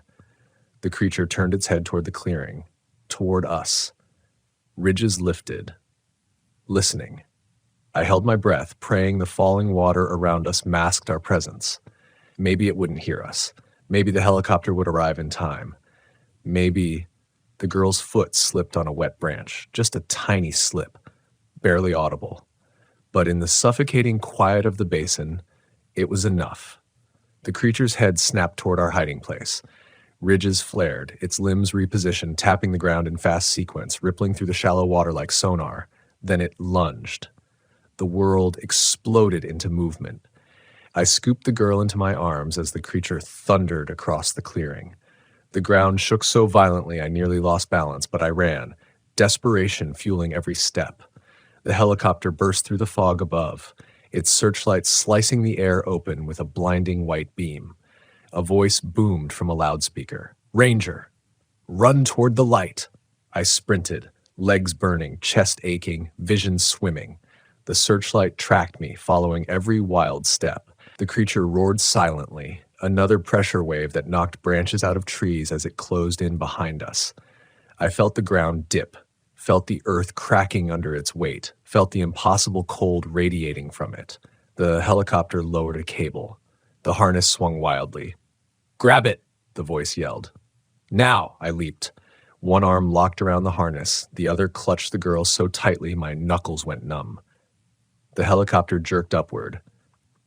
Just as the creature crashed into the ravine wall beneath us, shaking the earth so hard the cliff fractured in long, jagged lines, fog erupted around its body as it reared upward, reaching with those long, ridged limbs. The cable swayed violently. The girl slipped in my arms. No, no, no. I wrapped my entire weight around her, clamping my hand behind her back and pulling her against me with every ounce of strength I had left. The creature reached, and for a horrifying second, its limb brushed the sole of my boot. Cold flooded through me, a cold that didn't belong in this world. Then the helicopter lifted higher and higher, lights cutting through the fog. The creature's shape shrank beneath us. It tilted its head back and watched. Not charging, not roaring, just watching. As though it knew this story wasn't finished, as though it knew rain would fall again, as though it knew the trail would return. The helicopter's engine throbbed through the cabin as we lifted beyond the treetops, slicing upward through the thinning fog. My body shook uncontrollably, not just from the cold, not just from adrenaline, but from something deeper, something old, something instinctual, something that knew we hadn't escaped, not really. We had only risen out of reach for now. The girl lay on the floor beside me, wrapped in a thermal blanket as one of the flight medics checked her pulse. Her skin had regained some color, but her eyes still fluttered beneath her lids, twitching, as though trapped in dreams she couldn't wake from. The medic kept shouting her name, trying to anchor her, keep her conscious, but she didn't respond. She just breathed shallowly, quietly, like someone still listening to something far away. The rotors cut through the air with a steady rhythm, but my heart didn't follow. My pulse still throbbed with the echo of that creature's silent roar, the memory of its limbs rising from the mist, the feel of the cold that seeped into my bones just before the helicopter lifted us away. I looked out the open side door. The forest stretched endlessly below, a black-green ocean of treetops rippling under the storm's leftover wind. And in the clearing far beneath us, the place where the ravine opened into its bowl, I could still see it. Not clearly, not fully, but enough. A faint, shifting silhouette in the fog, its ridges dimming like embers cooling after a long burn. It didn't chase, didn't climb, didn't rage. It simply turned its head toward the sky as the helicopter climbed, watching me. Not with malice, not with hunger, with recognition, as though it knew I had taken something it considered its own, as though it knew there would be a return. The flight medic pressed 2 fingers against my wrist. "You're shaking like hell," he said. Are you injured? No, I whispered. Not physically. He frowned. Then what happened down there? And for a while, I couldn't answer. Not because I didn't have words, but because the words I needed didn't fit inside the world he lived in. I had crossed into a different one for a few hours, and the forest had reshaped itself around me. How could I explain that the ground had opened, that footprints had appeared only after rain, that a creature older than any ranger station had risen from mud and fog like a memory pulled from the earth? The medic squeezed my arm. Hey, you're with us. You're safe. Safe. An easy word. A human word. A word for people who hadn't seen something impossible watching them from a world beneath the soil. I leaned my head back against the cabin wall, closing my eyes briefly as the helicopter continued upward. The higher we went, the more the forest looked like a textured painting. Flat, distant, harmless. From up here, you'd never know what shifted beneath it. You'd never know what shapes formed only after storms. But I knew. I had walked the trail. I had felt its breath beneath my feet. And I couldn't pretend it was just another story whispered around ranger stations. The helicopter banked toward the distant lights of town, the fog finally thinning enough for visibility. Through the last wisp of mist, I thought I saw the outline of the rain-carved trail far below, just for an instant, right before the forest swallowed it again. At the hospital, they rushed the girl away the second we landed. A team of nurses and trauma staff whisked her through the emergency doors and into a curtained bay, and I followed as far as they allowed before a doctor blocked my path. "Sir, you need to be examined too," he said. "You're hypothermic and in shock." Shock didn't quite explain the cold still coiled in my chest, but I nodded anyway, letting them lead me to another room. They draped blankets over my shoulders and pressed a steaming cup of something into my hands. I didn't drink it. My hands wouldn't stop trembling long enough. A supervisor from the ranger station showed up 30 minutes later. A man who had spent more years in the forest than most trees. A man who never flinched at anything. But he flinched when he saw my face. "Sit," he said quietly, not meeting my eyes until I finally looked up. "Tell me everything." And I did. Not the way a ranger normally does, facts, tacks, times, locations, distances, but like someone dragging memories up from a dark well, one handful of mud at a time. I told him about the trail, the footprints, the fog that breathed, the soundless roar, the girl whispering warnings in a voice not entirely her own, the creature rising from the ravine like a nightmare given shape. My supervisor didn't interrupt, didn't question, didn't dismiss. When I finished, he placed a hand on my shoulder with a heaviness that told me he believed every word, or feared it. Finally, he spoke. "There are stories," he said, "old ones, told by the tribes who lived here long before the first ranger was ever hired. Stories about creatures that live beneath the forest's skin, stories that only come out after rain." I stared at him, my heart kicking against my ribs. "You knew?" I whispered. He shook his head slowly. "I didn't know, but I've heard enough legends to know that the land doesn't always behave the way we want it to, and some places, some trails, aren't meant to be walked." "Then why didn't anyone warn me?" His eyes softened in a way that made my chest ache, because most rangers never encounter anything more than a sick bear or a lost hiker. But some find the places the forest tries to forget. He paused. "And now you're one of them." His words felt like a weight settling into my bones. I wanted to deny it. I wanted to argue that it was the rain or exhaustion or some hallucination, but the memory of that creature's cold touch on my boot still pulsed faintly through my leg. The girl's scream still rang in my ears, and the forest's unnatural silence still pressed against my skull. "Is she going to make it?" I asked quietly, unable to keep the tremor out of my voice. "We don't know yet," he admitted. "She's alive, but she's not fully present. Whatever held her beneath that water did something to her mind. Doctors are trying, but..." He hesitated. "Some wounds aren't medical." His words cut deeper than he meant them to, because I knew he wasn't just talking about her.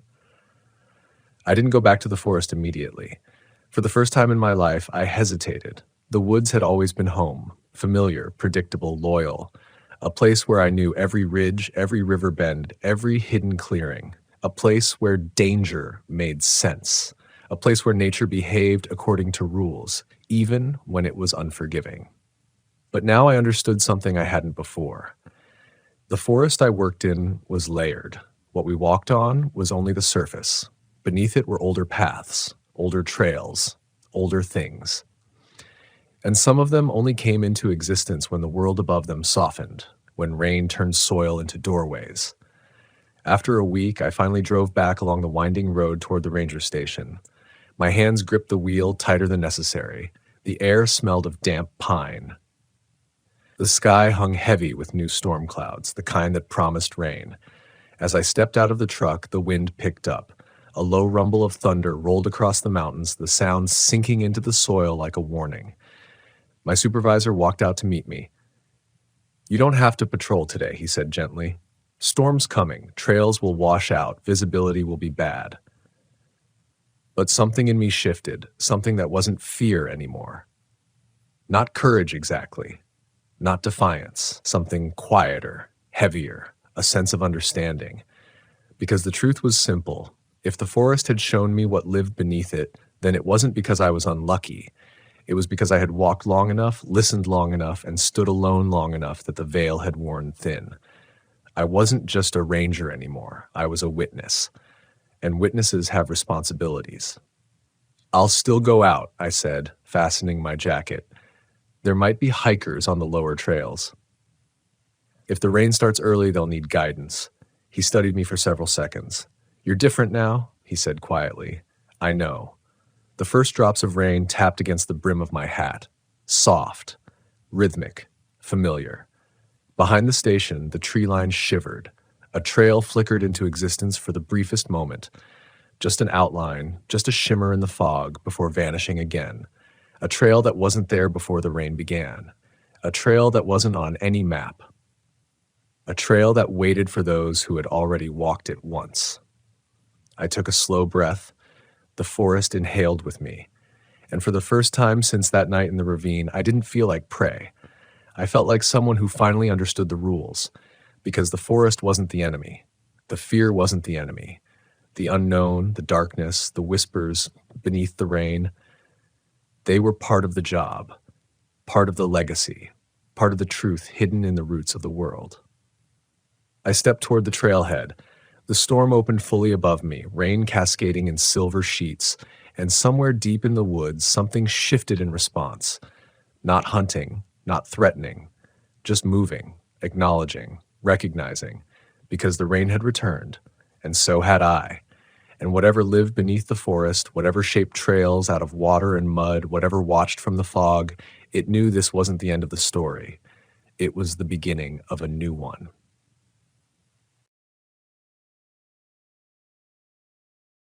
I never expected to see the bridge again. Not in this shape. Not in this forest. Not with the smell of burnt wood and something far older than rot clinging to it, like a secret. I remember the first time I walked the path toward it, years ago, fresh on the job, chest tight with excitement, and the faint hum of arrogance. I thought the forest was simple then, obedient to the maps, predictable to my patrol.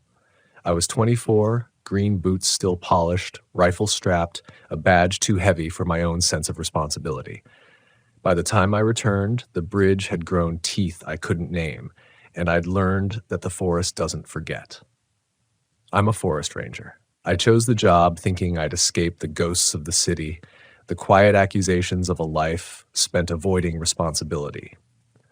I told myself I'd be a guardian, that the land needed someone to watch the boundaries. But the forest watches back, and it doesn't always blink. I learned that quickly. The first summer I walked beyond the logging roads and into territories that aren't on any official map. That was when I started hearing the low murmurs, the kind of sound you convince yourself is the wind until it repeats a pattern that defies logic. The first disappearance happened 6 weeks in. A hiker, mid-20s, wandered off the trail. I found his pack near a creek, the zipper torn, contents soaked, footprints leading into a tangle of roots that clawed at the ground like the forest was pulling him in. We searched for days. Nothing. The official report called it lost in terrain, accidental fatality. I couldn't. Something in me refused to believe he'd just vanished. That night, alone in the ranger cabin, I swore I heard him calling my name. Voice cracked, pleading, but the walls were solid, and the wind had gone silent. My rational mind said it was guilt. My gut said the forest had taken him. Years passed, and the calls got louder. Not voices this time, not words. Shifts in the air, vibrations in the soil that made the hairs on the back of my neck stand at attention. Shadows that moved at the corner of my vision, reflections that didn't match my body when I glanced into the ponds. I started keeping a notebook, scribbling every odd sensation, every sound that lingered too long, every figure that froze as soon as I looked. I didn't share it with anyone. Some truths aren't meant for conversation. Then came the bridge, a summer patrol along the northern ridge where snow still lingered in patches even in July. The map said there should be a ravine, a creek maybe, nothing more than moss and stone. But the moment I saw it, I knew it wasn't natural. A bridge, simple wooden planks, crude railings, but warm.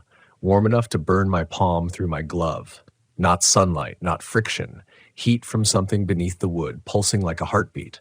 I stepped closer, and I could swear I felt it thrum in response to my movement, like the forest was aware I'd found it. I hesitated. Something about that warmth was alive, aware, patient.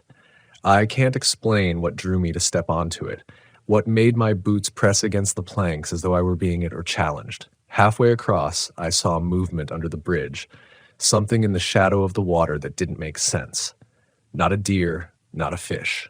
Something that crouched, mirrored me, but wrong. Limbs too long, posture inverted slightly, eyes black holes that absorbed the reflection of the sky.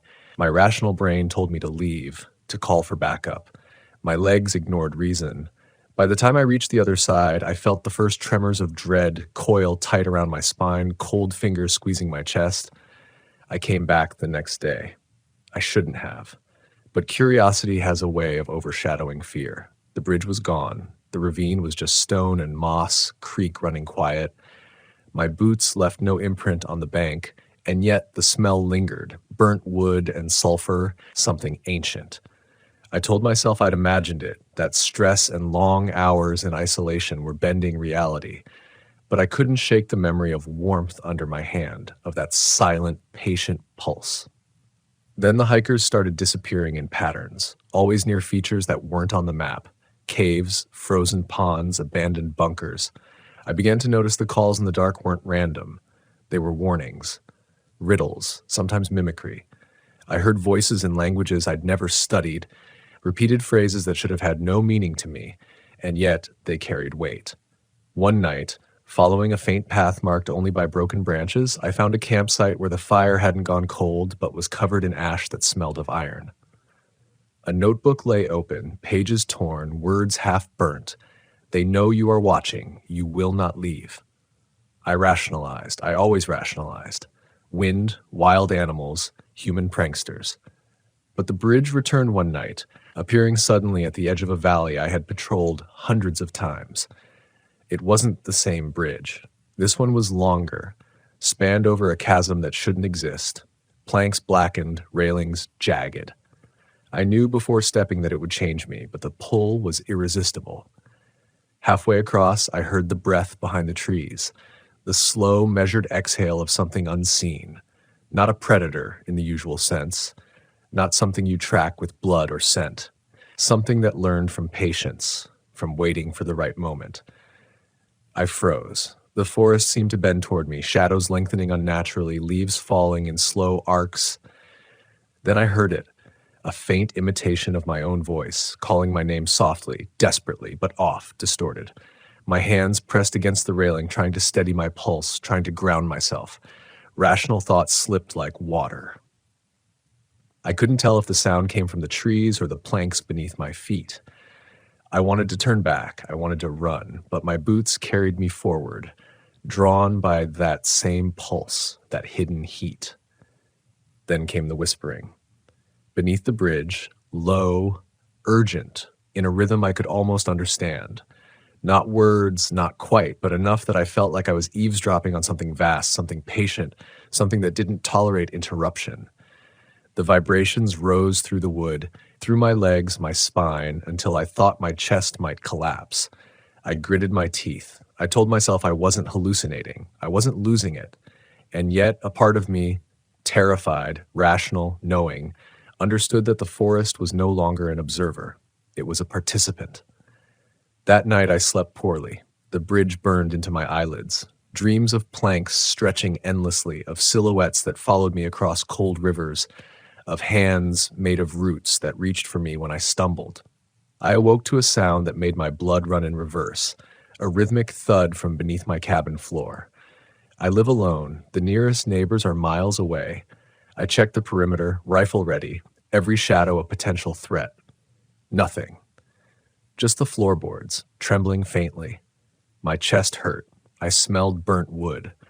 I started noticing changes in myself. Nights where I swore I was awake, watching the bridge appear and disappear in the clearing behind the cabin. My reflection in the windows sometimes lagged behind my movements, a second self staring back with hunger in its eyes.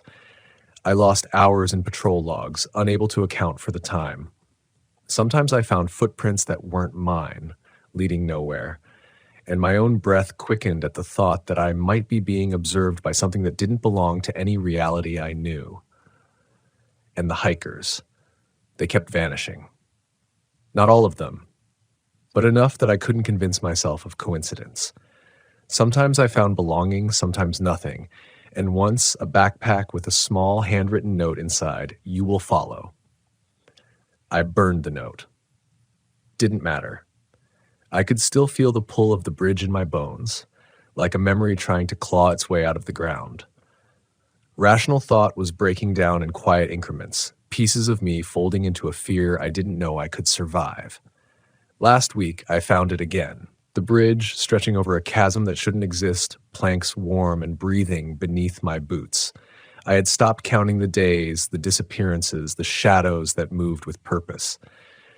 But I stepped on it because the forest had decided I belonged there, and the pull was more than curiosity now. Halfway across, I felt the vibration through my chest. I heard the whispers beneath, the slow, implacable breath, the faint mimicry of voices, some mine, some lost hikers. My mind tried to catalog, to make sense, but it was a spiral of noise and warmth that pressed into my thoughts like a vice. By the time I reached the far side, I realized the forest had changed me. The air smelled of burnt hair and iron. Shadows lingered longer than they should, and I swore I saw my own reflection staring back at me from the creek, smiling when I didn't. I write this now, hands shaking, hoping it will anchor me to something solid. I don't know if I can return. I don't know if anyone who steps onto that bridge will. But I remember one thing clearly. The wood was warm, still warm, and whatever waits beneath it is patient. The days after crossing the bridge, I couldn't sleep. Not because of nightmares, those had become almost comforting, but because of the faint vibrations in the ground beneath the cabin. Even when the wind was dead, even when the forest held its breath, I could feel it. The pulse, the warmth, the weight of something that existed beneath my feet, patient and deliberate. I tried to leave, drove miles down logging roads, parked on asphalt, city lights washing the sky in a lie. But the bridge was still there. Not physically, not in the forest I just left, but in my mind. Every time I closed my eyes, every time I paused, I felt the planks beneath my boots and the shadows waiting in the water. I began walking patrols at odd hours, trying to map where the bridge might appear next. It's a futile task. The forest doesn't adhere to roads, to trails, to any logic humans create. One morning, before dawn, I spotted a faint shimmer over a ravine that shouldn't exist. The bridge, longer this time, twisting over cliffs and trees in impossible angles. I stopped my truck, knees weak, heartbeat staccato, and watched. A figure moved across the planks, tall, thin, arms stretching in ways that shouldn't be possible. It didn't notice me. It wasn't human, but it mimicked everything human enough to unsettle. Then it vanished, and the bridge with it, leaving only mist and a smell of sulfur. I started leaving food at the edge of the forest. Not for myself, There is no one here for me, but for the bridge, for whatever was waiting beneath. Burnt meat, dry wood, water, notes scribbled with trembling hands. I see you. Nothing responded, but the forest answered in subtle ways. Branches arched over paths I didn't know existed. Rocks shifted overnight. My footprints doubled back in patterns I didn't remember walking. Every attempt to understand felt like digging into sand. Just as soon as I thought I had a grip, it slipped through. One night, I returned to a section of trail I'd walked hundreds of times. The snow had come early, white and silent, but I found footprints, not mine, and not entirely human, leading directly to a cave entrance I had never noticed. It wasn't marked on any map. I knelt at the mouth and felt heat radiating, pulsing in rhythm with my own heartbeat. I shouldn't have entered. Rationally, every fiber of me screamed to leave, to retreat and call for help. But the pull was irresistible. I stepped inside. The cave was narrow at first, then opened into a cavern that smelled of iron, wet stone, and decay. I could hear something moving above me, something patient. Not running, not hiding, just shifting, waiting. My flashlight caught shapes at impossible angles, shadows that recoiled and twisted at the edges of the beam. I swear I saw faces, hundreds of them, pressed into the rock, staring silently, mouths opening and closing without sound. The air throbbed with the same warmth as the bridge, like the pulse of a creature asleep for centuries and waking because I had come too close. Hours passed, or maybe minutes. Time in the cave doesn't follow clocks. I saw footprints in dried mud leading in circles, sometimes overlapping mine. Then the first voice, not calling my name, not human, something older, distorted, layered, as though hundreds of whispers had fused into one. It said, clearly, though I can't translate the language, you were expected. My rational mind froze. I wanted to scream, to run, but my legs betrayed me. Something in the cavern pressed against my chest, invisible but solid, like the weight of water or stone. My breaths were short, labored, shallow. I tried to leave, but the tunnel behind me had vanished. The mouth of the cave was now a solid wall of stone. My flashlight flickered, the beam dancing over textures that looked like skin or bark or bone. I couldn't tell. I remembered all the hikers who had disappeared. Did they end up here? Or worse, did they become part of the forest itself, absorbed into its consciousness, now calling me forward, waiting for me to join? Panic sharpened into terror. Every noise, every drip of water, every movement of air sounded like intent. The cave was alive. It was aware. And I was intruding. Then I saw it. A shape at the far end of the cavern, roughly human, but wrong. Its head tilted at an impossible angle, limbs bending in ways that should have snapped bone, eyes too wide, reflecting the dim light like black mirrors. It mimicked me. Every small motion, every blink, every shiver, it repeated. But slower, calculated, watching. I raised my flashlight and it didn't flinch. It didn't move closer, didn't retreat. Just observed, patient, knowing it had all the time in the world. I stepped forward, voice trembling. "What are you?" The figure didn't answer. It tilted its head, then extended one hand, palm open, inviting or mocking. The heat under my boots pulsed violently.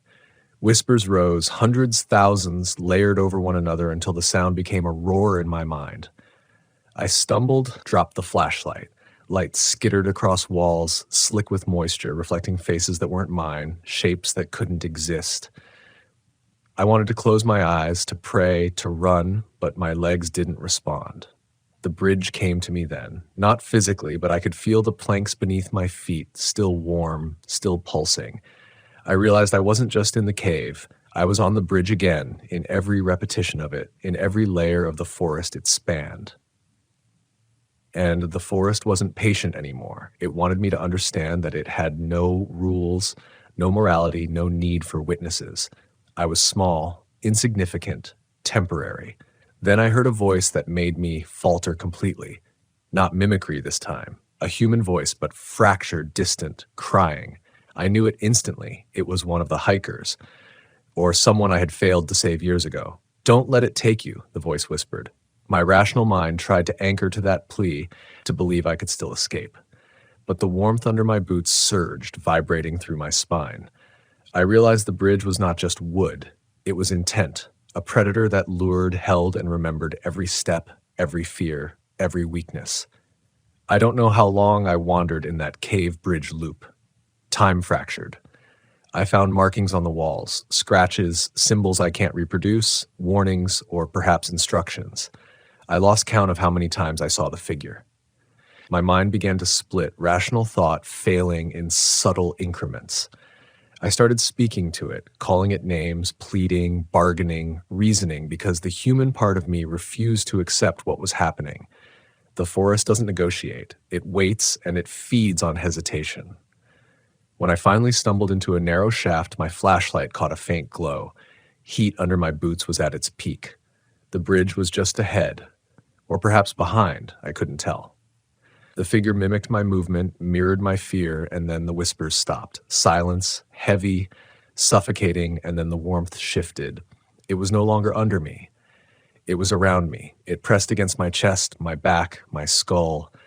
I felt every heartbeat of the forest, every pulse of intent, and I understood the truth. The bridge, the cave, the forest, they were one entity, patient and ancient, and I had been chosen for observation, not rescue. I write this now, hiding in a shaft I hope no one will find. The heat pulses still. The whispers may return. I have no sense of time, no sense of safety. My rational mind is fraying, replaced by the awareness that the forest remembers everything, and it can reach across years, across lives, across logic itself. The bridge will appear again. Someone will step on it, and the forest will watch. I'm running low on paper, on ink, on the fragile thread of sanity I cling to. The bridge is no longer just a place. It is an idea, a presence, a memory that can reach into the waking world and pull you across time. I thought I could map it, understand it, track it. That was arrogance. It exists where it wants, when it wants, and it remembers everything you've ever feared. Last night, or maybe this morning, I don't know, I felt it beneath the cabin again, pulsing, warm, waiting. I can feel the vibrations in my chest as I write. It knows I am here.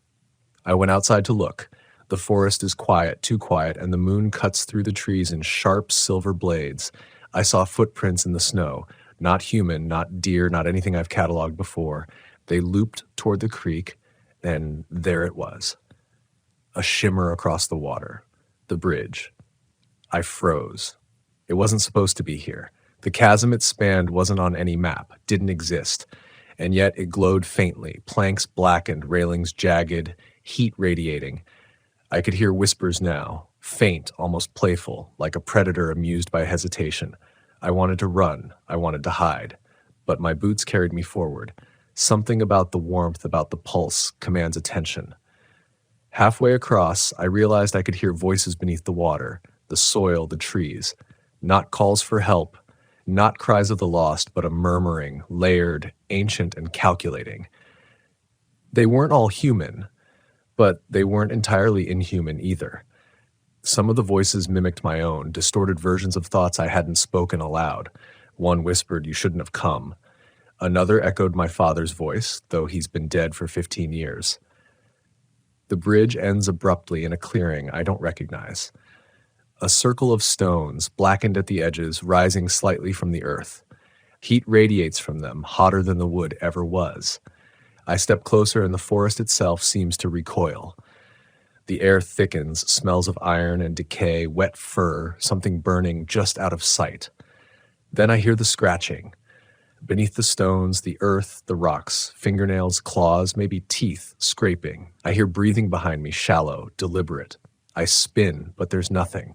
Just shadows that bend and stretch, just mist rising from the ground in patterns I don't recognize. I remember the hikers, not all but some, the ones who vanished near caves, frozen lakes, abandoned bunkers. Their faces haunt my memory, or maybe the forest haunts my memory. Sometimes I swear I see them watching from behind trees, motionless for hours. Sometimes I hear them laughing in voices I recognize, voices that imitate mine. The forest has learned patience, and imitation is one of its weapons. It doesn't need teeth. It doesn't need claws. Fear, memory, hallucination, they are all it requires. I began marking my path, Pieces of cloth, scratches on trees, anything to leave a trail for myself. But the forest mocks me. The markers vanish, twist, or lead me back to where I started. Planks of the bridge appear beneath my feet when there is no chasm. Shadows mimic my movements when there's no one there. The warmth pulses, a heartbeat in the soil, a warning, or perhaps an invitation. I can't tell anymore. Rational thought fractures into microseconds of clarity, then shatters again. 2 nights ago, I found a cave. Narrow entrance, walls slick with moisture, not mapped, not remembered by anyone but me. I entered. The bridge appeared inside. I don't know how. The planks ran across nothing, over a pit of shadows that seemed to breathe. The air smelled of iron and sulfur, of burnt hair. I could feel the pulse through my boots, stronger than ever. The figure appeared again, human-shaped but wrong. Every movement mirrored mine, delayed, calculated. Its eyes were voids. It didn't speak, but I heard it in my head, in my thoughts. You cannot leave. I tried to turn back. The entrance I came through was gone. The cave twisted, folding into itself. My flashlight caught shapes that shouldn't exist, faces pressed into walls, limbs growing from the floor, roots crawling like fingers. My hands shook so badly I could barely hold the light. I tried to scream, but the sound died in my throat. The warmth pressed against me from all sides, the whispers now a roar, incomprehensible, infinite. I realized the forest wasn't just around me. It was inside me. Every heartbeat, every thought, every breath, it claimed. I collapsed on the planks, trying to remember what it meant to be human. I thought of my father, of the hikers, of the young ranger I was when I first walked these trails. Confident, arrogant, ignorant of what the forest kept. I begged rationality to return, to give me a path, a logic, a way out. Nothing. Only warmth and the patient, silent promise of the bridge. I think I may have glimpsed what it wants. Not blood, not destruction, not yet. It wants recognition, observation, participation. It wants me to see, to record, to understand the boundaries that cannot be crossed. And yet I know rationally I will never understand. The forest does not explain. It does not reason. It simply waits, and when the time is right, it takes. I don't know how many days or nights have passed. The planks are always beneath me, the warmth in my boots, the shadows moving in impossible rhythms. I see figures pressed against the walls of the cave, the creek, the stones, and sometimes I swear one is me, staring back with a smile I do not recognize, my memory phrase blending past and present, reality and hallucination. I don't trust my senses. The forest whispers in patterns I cannot decode, but it knows me. It remembers. It waits. I write this to anchor myself, to prove to some distant observer that I exist, that I once walked these trails, crossed the bridge, and saw what lay beneath. The warmth pulses beneath my hands even as I hold this notebook. The shadows move when I blink. I hear breathing just beyond the edge of my vision. I have no plan, no escape, no hope that anyone will ever read these words. And yet I continue, because to stop is to surrender completely, and I am not ready to be forgotten.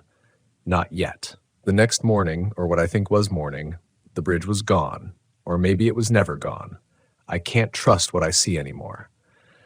The ravine looked ordinary, quiet, as if nothing had ever existed there. Snow and mud covered the ground, broken only by my own footprints leading to where the bridge should have been. The warmth lingered, though, in my boots, in the soles of my feet, as if the wood remembered me. I tried to shake it off to remind myself that I was still rational, still human. The forest disagreed. I followed the pulse, trusting it as one might trust a river to lead to the sea. It led me through groves of trees I had patrolled countless times, yet each path was wrong, twisted, unfamiliar. Shadows stretched unnaturally across the snow, bending around trees as if they had weight and intent. I heard voices just beyond the line of sight, calling out fragments of sentences I might have spoken weeks or years ago. Some sounded like pleas for help, others like laughter I remembered from childhood. The forest had folded time, or perhaps I had lost it entirely. By midday, I stumbled upon a frozen pond. The ice was thick and mirrored the sky, but not entirely. My reflection moved slightly behind me, lagging, delayed, eyes staring too long, mouth twitching in ways I hadn't made. I dropped my pack, fingers trembling. The air smelled of wet fur and iron. I swear I could hear something breathing beneath the ice, deliberate, patient, something waiting. My mind shouted at me to leave, but my boots carried me forward anyway. The pulse had returned, stronger, thrumming not just beneath my feet, but in my chest, in my skull, in my very bones. I don't know how long I stood there, paralyzed by the reflection and the warmth before I noticed movement beneath the trees. Figures, at first just silhouettes, then more distinct, human shape but wrong. Limbs bent in unnatural angles, heads tilting in ways that made me question whether my own anatomy was real. They didn't run. They didn't hide. They just watched, mirrored, waited. And then, in the faintest whisper, one spoke in my own voice. Follow. I followed. I always follow. The forest knows this. It leads me through hidden groves, caves, frozen lakes, places that should not exist. I pass abandoned campsites, where fires are still warm, where notebooks lie open with messages I don't recognize, messages from hikers I've never met. Or have I? Faces, names, memories blur. Sometimes I think the hikers are still here, absorbed into the forest, their voices another layer of the whispers. Sometimes I think I'm already gone. Eventually, I came to a bunker. Concrete, partially buried, metal doors rusted shut but humming faintly, as if alive. I pushed the door open. Inside, the air was warmer than the summer outside, thick with the smell of sulfur and wet stone. The walls were lined with shelves of jars, each filled with something floating, something preserved. Limbs, heads, indistinct forms that my mind refuses to classify. I stumbled back, nauseated, and then I realized the jars weren't just preserved, they were aware. When I moved, they shifted slightly, tilting toward me as if curious, hungry. And then I saw it, the bridge again, inside the bunker. Stretching across a pit of shadow, planks blackened, railings jagged. The warmth radiated fiercely, thumping like a heartbeat. I stepped onto it. The jars seemed to lean closer, and I could hear whispers layered with screams. Figures, some human, some not, watched from every crevice of the bunker, their eyes reflecting the faint light. I felt the first tendrils of panic coil in my stomach, tightening my chest, stealing breath. Rational thought fled. I was only a vessel for fear, for observation, for the forest's memory. Halfway across, I saw the figure again, human-shaped but impossibly wrong. Its head tilted back far enough that its spine should have shattered, eyes like voids, empty, reflecting nothing. Yet I felt it seeing me, probing me, testing the limits of my sanity. I tried to step back. My boots refused. I was walking forward because the forest wanted it, because the bridge demanded it. Whispers rose in a chorus that made my ears bleed. The warmth was no longer just beneath me. It surrounded me, pressed against my chest, my skull, my heart. I realized then this was not a trap. This was an initiation. I stumbled to the end of the bridge. The air was thick with something that smelled like iron, like wet hair, like burnt wood. Shadows pressed close, shifting, mimicking, waiting. I reached the end and found a tunnel. Stone, slick, descending into darkness. I entered. The bridge had led me to it. I don't know why. Rationality tells me to turn back, to flee, but my mind is frayed. The pulse guides me now.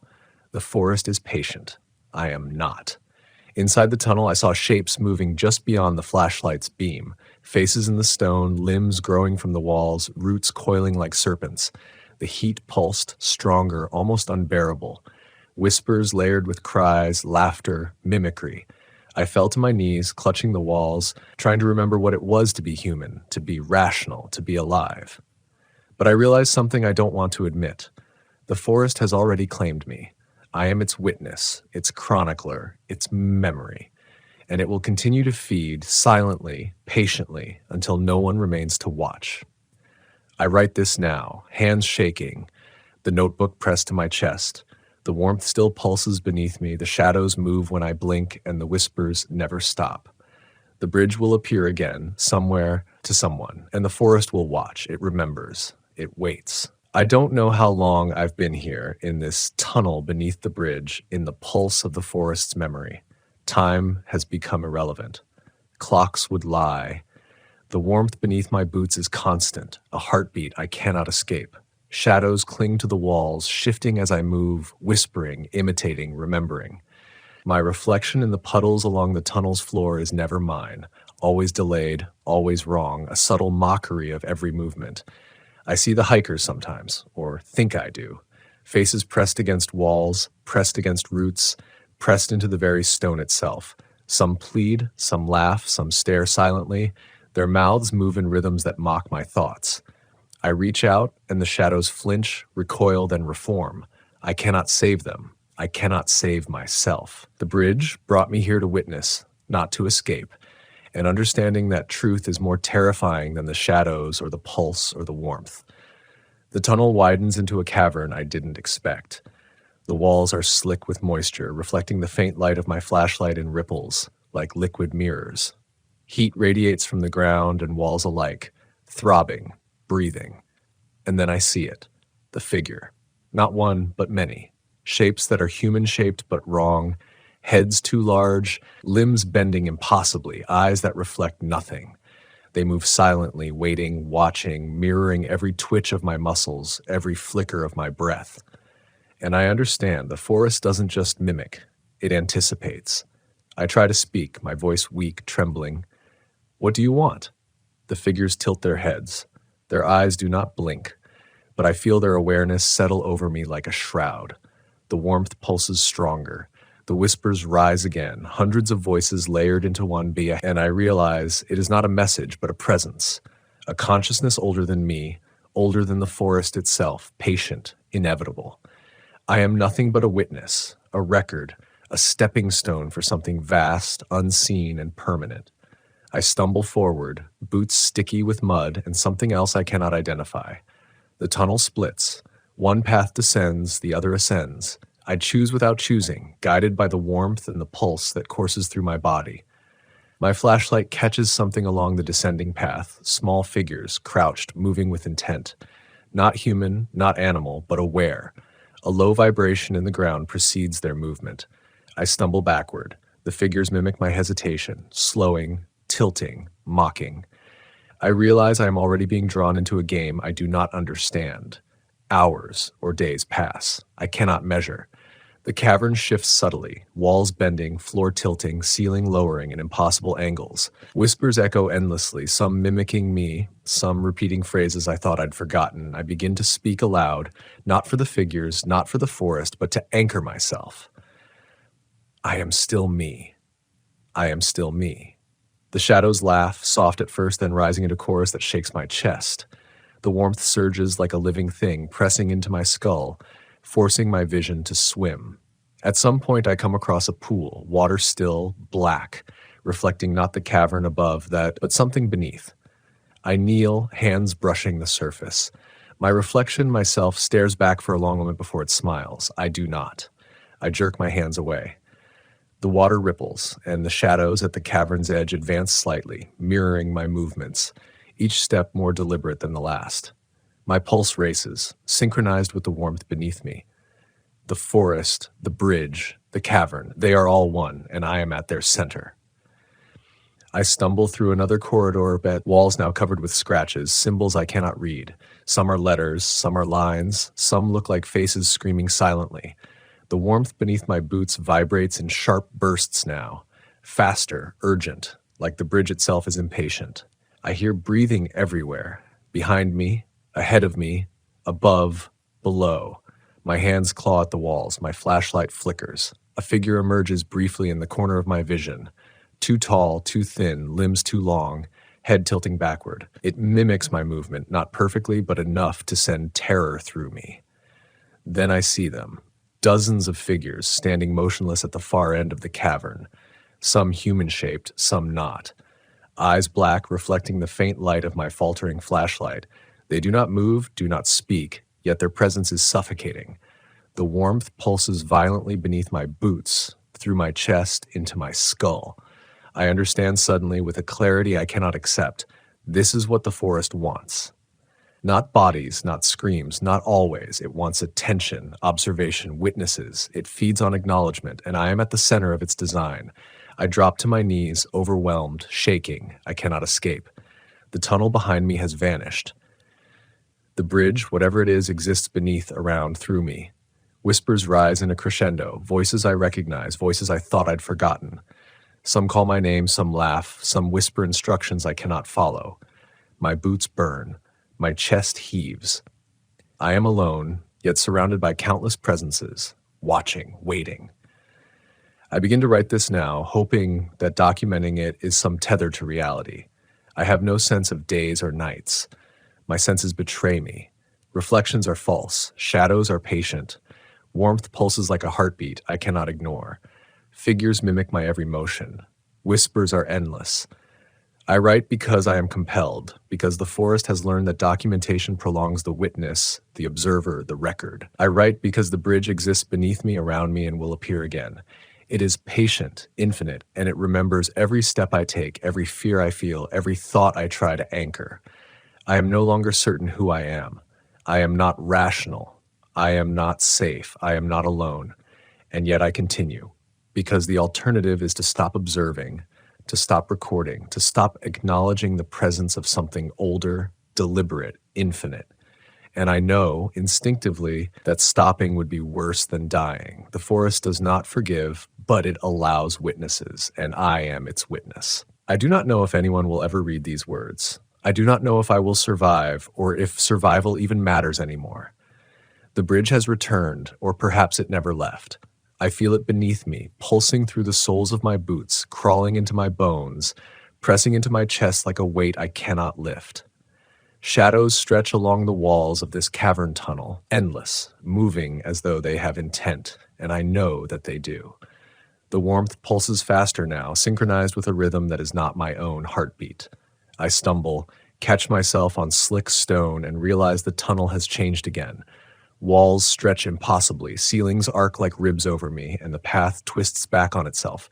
Figures stand motionless in corners, human shape but grotesquely wrong, heads tilted in impossible angles, eyes black voids. When I move, they move, delayed but deliberate, mimicking, testing, knowing. I descend further into the labyrinth, pulled by the warmth, by the pulse, by something that feels alive and infinite. Whispers rise, layered, ancient, unintelligible, yet meaningful. Some voices are mine, fractured echoes of thoughts I've thought but never spoken. Some are hikers, familiar and unknown, pleading, laughing, crying. I do not distinguish. My mind fractures, rationality slips, and I understand with a clarity that terrifies me. The forest does not forgive. It only records. Ahead, the tunnel opens into a vast underground cavern.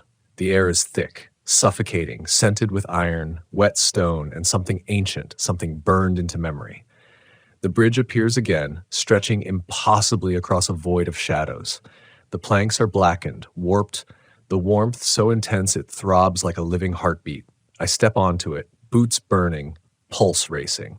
Beneath, the shadows shift, whisper, and I see shapes, hundreds, thousands, pressed into stone, soil, water. Observing, waiting, remembering. Figures line the cavern now, human-shaped yet wrong, heads tilted, limbs bending, eyes voids. They do not speak, they do not move, but I feel their awareness pressing, pulling, testing. The warmth beneath my boots surges, a tidal force, and the whispers rise to a roar. I stumble, fall, try to flee, but there is nowhere to go. The bridge has led me to the center of the forest's design, the heart of its memory. I realize now that the forest does not merely take, it teaches. But its lessons are terrifying, and its curriculum is patience and terror. Every step I take is recorded, remembered. Every fear I feel is cataloged, amplified. My reflection in the pools along the cavern floor is never mine, always delayed, always wrong, smiling when I do not. I scream.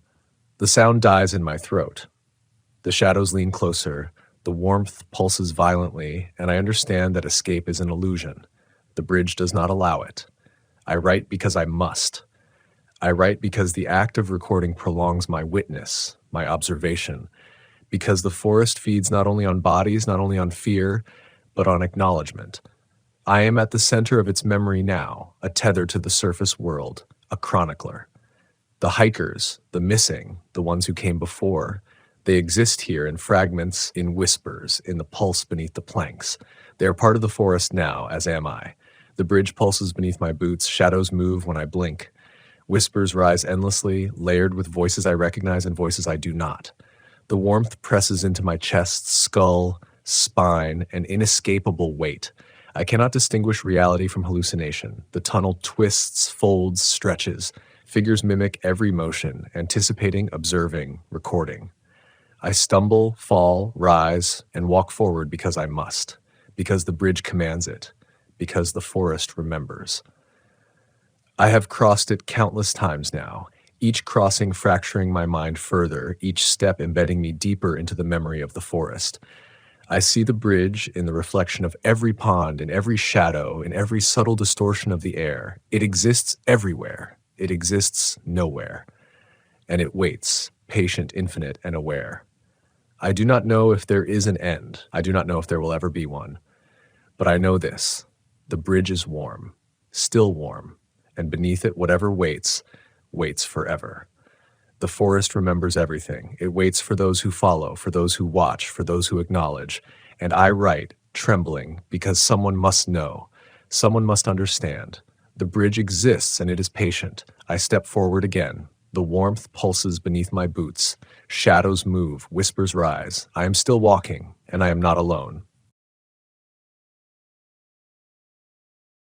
I've spent most of my adult life pretending I wasn't afraid of the dark. But the morning I found the canyon wall carved with fresh names, names that belonged to people who'd been missing for years, I finally admitted something I should have learned much earlier. The forest doesn't care about what you think you can handle. It listens, it watches, and sometimes it answers. My name isn't important. I'm a ranger in my late 40s. And for more than 20 years, I've been assigned to one of the lonelier corners of the American West, where desert gives way to canyon country, and the red rock walls rise like frozen waves. People think the farther you get from civilization, the quieter life becomes. They're wrong. Out here, the silence is just another kind of noise, one that gets inside you and starts pulling out things you thought you'd buried a long time ago. The locals call this place the Divide. Not because of the geological fault lines, but because it splits people open. It shows them which parts of themselves wobble under pressure. Old ranch families say the divide can tell whether you're running from something, and if you are, the canyons will pull you deeper until you forget what direction the sun rises from.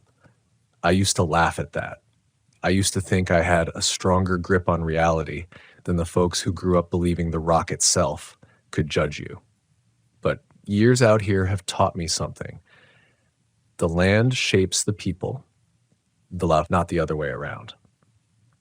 When I first took the job, I thought my biggest challenges would be dehydration cases or tourists who thought flip-flops counted as hiking gear. But even in my first year, there were stories, strange footprints, distant screams that echoed where sound shouldn't travel, old petroglyphs that changed shape between checks, missing hikers who left behind gear placed so neatly it looked intentional. I didn't believe any of it. Not then. I rationalized everything. I had to. Believing all of it would have felt like handing over my sanity to a place that didn't promise to give it back. But denial is just another form of fear, and the divide knows fear the way a bloodhound knows scent. I still remember the day I heard the knocking. It was my second month on duty in the backcountry. The air was hot enough to distort the horizon, and the wind carried the metallic taste of an approaching storm. I'd hiked out to inspect an old ranger hut built into the mouth of a shallow cave. It wasn't meant for visitors, just a storage place for first aid kits, backup radios, and water caches. The cave behind it had been blocked off decades earlier after a geological survey pronounced it unstable.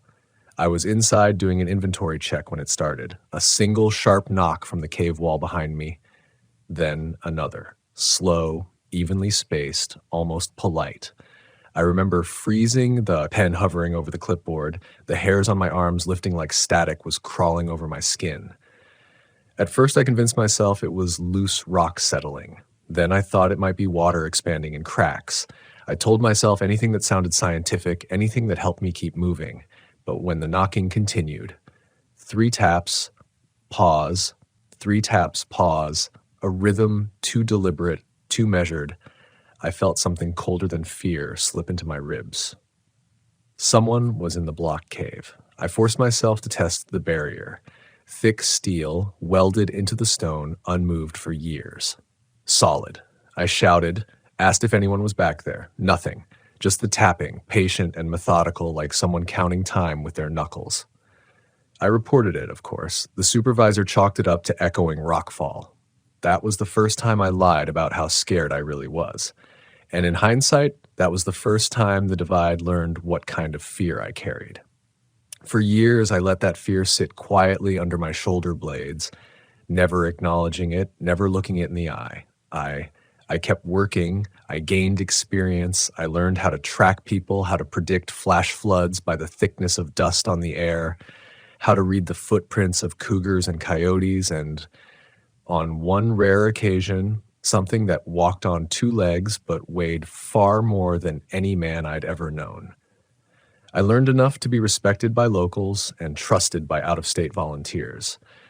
I built a life with my work, even if that life sometimes meant sitting alone at night, listening to the wind drag sand across miles of open earth. But the real cracks in my reason began a few years ago, during a cluster of disappearances that rocked the county. People vanish from the wilderness more often than most are comfortable hearing about, but this was different. Over 7 months, 5 individuals vanished in roughly the same 40-mile radius. All seasoned hikers, all familiar with desert terrain. Each disappearance followed a similar pattern. Sudden radio silence, abandoned camp supplies, no signs of struggle. Search teams spent weeks combing the canyons until their boots split and their tempers thinned. Nothing, not a scrap of clothing, not a drop of blood, not even vultures circling. I was part of every search. I saw the families. I spoke with the parents who stared at me like I was the last person alive who might bring them an answer. I told them what I could. But you can't promise hope in a place that swallows people as quietly as sleep. The disappearances stopped as abruptly as they started. No explanation. No closure. And for a while, I convinced myself that life was finally returning to normal. That maybe the land had taken enough. That maybe the desert had finished whatever appetite drove it to claim 5 lives. Then the carvings appeared. It was late autumn, high season for cold snaps and early snow dustings. I was hiking a narrow canyon route that only rangers used, a twisting artery carved through red sandstone, its walls rising so high the sunlight only touched the floor for an hour each day. The passage had always felt claustrophobic, but that morning the air carried a heaviness I'd never felt before, like the canyon itself was waiting. I didn't notice the carvings until I reached a section where the walls curved inward, forming a natural bottleneck. The rock surface looked wrong, lighter somehow, like it had been freshly disturbed. At first I thought graffiti artists had come deep into the restricted zone. But as I stepped closer, my stomach flipped. It wasn't graffiti. It was a list. Names carved deep and sharp into the canyon wall. 5 names. Names I recognized. Every one of them belonged to someone who had disappeared. What stopped me cold wasn't just the names. It wasn't the precision of the letters or how fresh the grooves looked. It wasn't even the impossible fact that the rock dust at my feet hadn't been blown away by the wind. It was the 6th name. Because the 6th name was mine. Fresh, clean, carved deeper than all the rest. In that moment, the canyon felt smaller, tighter, like the walls were breathing in sync with my heartbeat. A strange, metallic scent coated the back of my throat, the same taste I remembered from the day I heard the tapping in the blocked cave. I told myself not to panic. I told myself there had to be an explanation. Maybe a cruel prank by someone with insider knowledge. Maybe a copycat. Maybe someone trying to scare me off the job. But fear has a way of stripping rational thought down to its bones, and I couldn't shake the sense that I'd been expected, that someone or something had been waiting for me to find this. As I stepped backward, the breeze shifted. It came through the canyon like a whisper, cold against the sweat on my neck. The sound it carried wasn't like wind at all. It sounded like breathing, slow, measured, just like the tapping had been. And for the first time in my life, The land didn't feel indifferent. It felt aware. It felt focused. It felt hungry. I forced myself not to run. Every instinct screamed for it, but long years in search and rescue taught me something crucial. The woods might not chase you, but fear will. Panic blinds you, deafens you, and spins you around until you can't tell whether you're heading towards safety or straight into the thing you're trying to escape. So I walked, deliberately steadily, my boots pressing into soft canyon dust as I backed away from the wall with the names. My name. The breathing sound faded as soon as I moved, but the feeling didn't. That watchfulness, like the canyon itself had eyelids, stayed with me. I made it back to open terrain where the sun actually touched the ground, and only then did I let myself exhale. My radio felt heavy at my hip. I thought about calling the station, but what was I going to say? That I'd found the names of 5 missing people carved into rock that wasn't supposed to have carvings? That my own name had been etched into the wall like an obituary carved in advance? And worst of all, that I'd heard something breathing where there shouldn't have been anything at all? I'd be pulled from duty immediately, maybe evaluated for stress, maybe asked whether solitude finally cracked the edges of my sanity. And part of me considered letting that happen, letting someone else deal with the canyon and its strange list. But that wasn't the part of me that still believed in duty or in the people whose families never got answers. I couldn't walk away. Not yet. Not until I understood what the hell was happening. As I left the canyon, I glanced back. The wall looked normal from a distance, just orange and red sandstone warming in mid-morning light. But I knew what was hidden in that shade. I knew my name was probably still gleaming on the rock. I clenched my fists until my nails pressed into my palms. That should have been the end of the day. I should have gone straight back to headquarters. Instead, I kept hiking deeper into the divide. I told myself it was because I needed air, space, time to think. But the truth was more unsettling. I felt like I was being pulled. The same way search dogs follow a scent, I felt something tugging at my awareness. A pull coming not from ahead, but from inside the maze of canyons behind me, drawing me inward. If the land had a breath, I felt myself inhaled. The deeper I went, the quieter everything became. Desert birds, usually quick to complain, stayed hidden. The wind, which always found a way through sandstone corridors, barely whispered. Even my footsteps seemed muffled, like the canyon floor was absorbing the sound. Every step came with a faint pressure in my ears, like descending underwater. I didn't notice at first how tightly I was gripping my water bottle. I didn't notice how my shoulders had curled forward. But I did notice when the familiar trail split where it shouldn't have. A new fork, a thin passage that hadn't existed on any map. The rock along its edges looked freshly scraped, as if torn open recently. I stood there for a long time, staring at that new corridor, telling myself I shouldn't go in, that I should mark the location, report it later, and leave. But then I smelled something. Pine. A fresh, cold pine scent. There were no pines in this part of the divide. Not for miles. Not for hours of walking in the right direction. The scent hit me like a memory shoved through a crack in reality. Sharp, out of place, deliberate. So I followed it. The passage narrowed fast. In some spots I had to turn sideways to slip through. The walls pressed closer, their surfaces cool and damp in ways desert rock rarely is. Halfway through, the pine scent mixed with something else, something musky, animal, like fur wet from snowmelt. The first story the locals told me when I started working here came back in broken pieces. A rancher swore he'd seen something huge move between the canyon walls after an early winter storm. Something upright, broad, quick in a way a bear could never be. He called it a white shadow, said it watched him for an hour, said the scent was like winter pine mixed with wet stone. I'd laughed at the time. Now I didn't. By the time the tight corridor opened into a wider chamber, the temperature had dropped noticeably. My breath fogged faintly.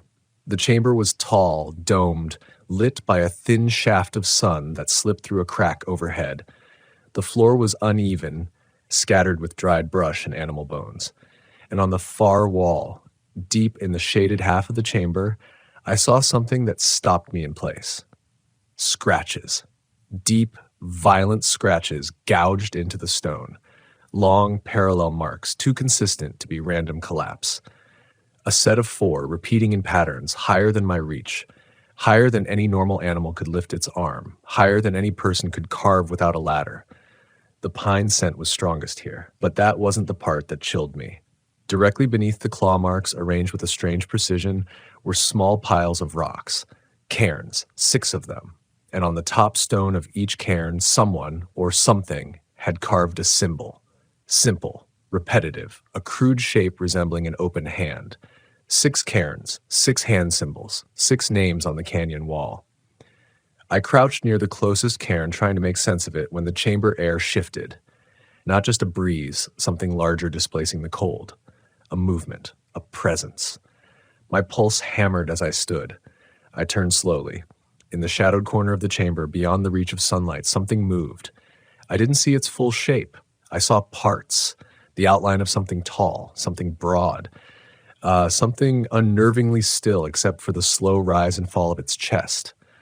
As my eyes adjusted, I realized its shoulders seemed too wide for a man, its height too unnatural for any human. And then the strangest detail of all, it wasn't looking at me. It was facing the rock wall, its massive hands pressed against the surface as though feeling for something buried beneath it. I stayed frozen, hardly breathing. Then it inhaled, sharp, deliberate, and turned its head slightly.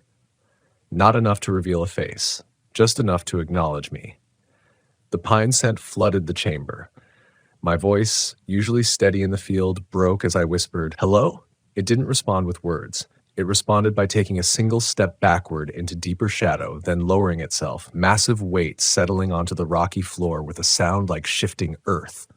Not aggressive, not retreating, as though inviting me to watch.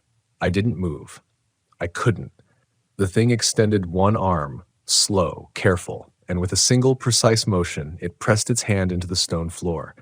Where its palm touched, the rock indented like soft clay, a handprint, large, open, identical to the symbols carved into the cairns. And then, without warning, a faint rhythmic tapping echoed from behind me, not from the creature, from the canyon. The same tapping I'd heard years ago in the blocked-off cave. 3 taps, pause, 3 taps, pause, measured, patient. I spun toward the entrance, but the narrow passage was empty, just a dim slit of reddish light. When I turned back, the chamber was silent again. No tapping, no movement. The creature, if creature was even the right word, was gone. Vanished without a sound, though there was no place large enough for it to hide. The pine scent remained only as a thin memory in the air. I didn't stay. I left the chamber with a controlled pace that barely hid my rising panic. As soon as I emerged back into open canyon, the temperature shifted again, warming like nothing strange had happened at all. But the unease clung to me, vibrating beneath my ribs, refusing to let go. Put together, the pieces didn't make sense. A creature leaving hand symbols. Cairns for each missing person. My name added to the canyon wall. The tapping, the breathing. None of it aligned with any danger I'd been trained to expect. And yet all of it felt connected. All of it felt deliberate. As I made my way around a bend in the canyon, already planning to head back to headquarters, I noticed something in the sand. A print. A footprint so large it filled the width of the path. A footprint that hadn't been there earlier. Beside it was another print. Smaller. Human. The 2 sets of prints walked together deeper into the divide, and the human ones, they looked fresh. Fresh enough that they might have been made minutes before I arrived. Fresh enough that one of the missing might not have been missing at all. Not yet. I knelt beside the tracks, careful not to disturb the edges. The human footprints were well-defined. Heel, arch, toes. No dragging, no sign of injury. Whoever made them had been walking with purpose. But the larger prints beside them, those bothered me more than I wanted to admit. Each one was deep enough to collect its own shadow. Deep enough to suggest a weight I couldn't wrap my mind around. And yet the stride was controlled, almost gentle, like something massive was trying not to scare the person who walked beside it, or trying not to leave too much evidence. The canyon felt still, unnaturally so. Even the wind seemed to hesitate, dying somewhere above the cliffs. I stood slowly, scanning the path that stretched ahead. The footprints led toward a part of the divide we rarely entered, an area riddled with narrow slot canyons and unstable overhangs, a place where radio signals vanished as if swallowed whole, a place search crews hated, a place people didn't come back from. Logic told me to turn around and report everything, but logic started to feel like a thin sheet of plywood covering a hole with no bottom. And beneath that layer was something else, something that tugged at my sternum like a hooked line. Someone could still be alive, someone whose family never got closure, someone whose name was carved on that wall, someone who had walked willingly beside something that shouldn't exist. I followed the tracks.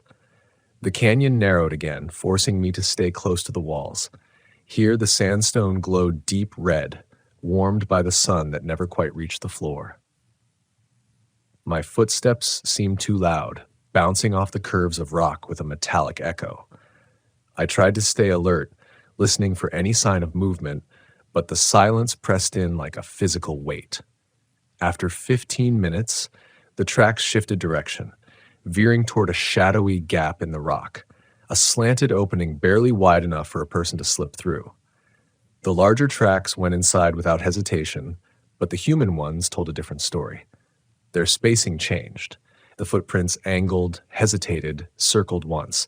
Whoever it was had paused there, perhaps debating whether to enter, and then they went in. I stood at the entrance, peering into darkness thick enough to feel against the skin. The cold rolled out like breath. That same pine scent drifted through, but now it was mixed with something else, a faint copper tang. The smell of minerals torn from deep underground. Just the earth, I told myself, just deep rock. But I didn't believe it. I unhooked the flashlight from my vest and stepped inside. The cave sloped downward immediately. The walls were smooth, unnaturally so, as if water had shaped them centuries ago. My light cut a thin path through the dark, illuminating ripples in the stone like frozen waves. I walked carefully, feeling the temperature drop with each step.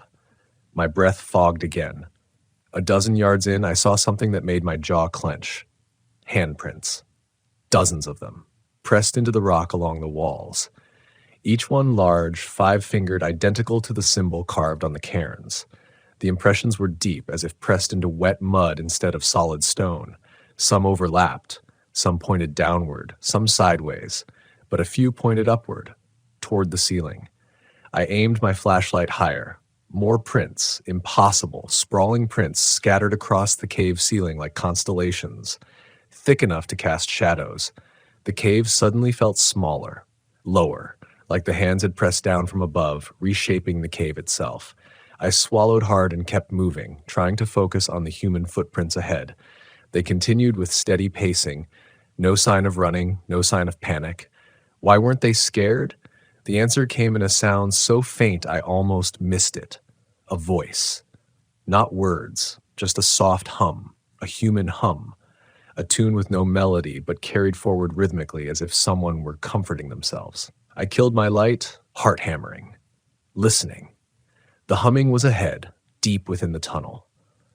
I clicked the light back on and moved toward it, my footsteps now careful and deliberate.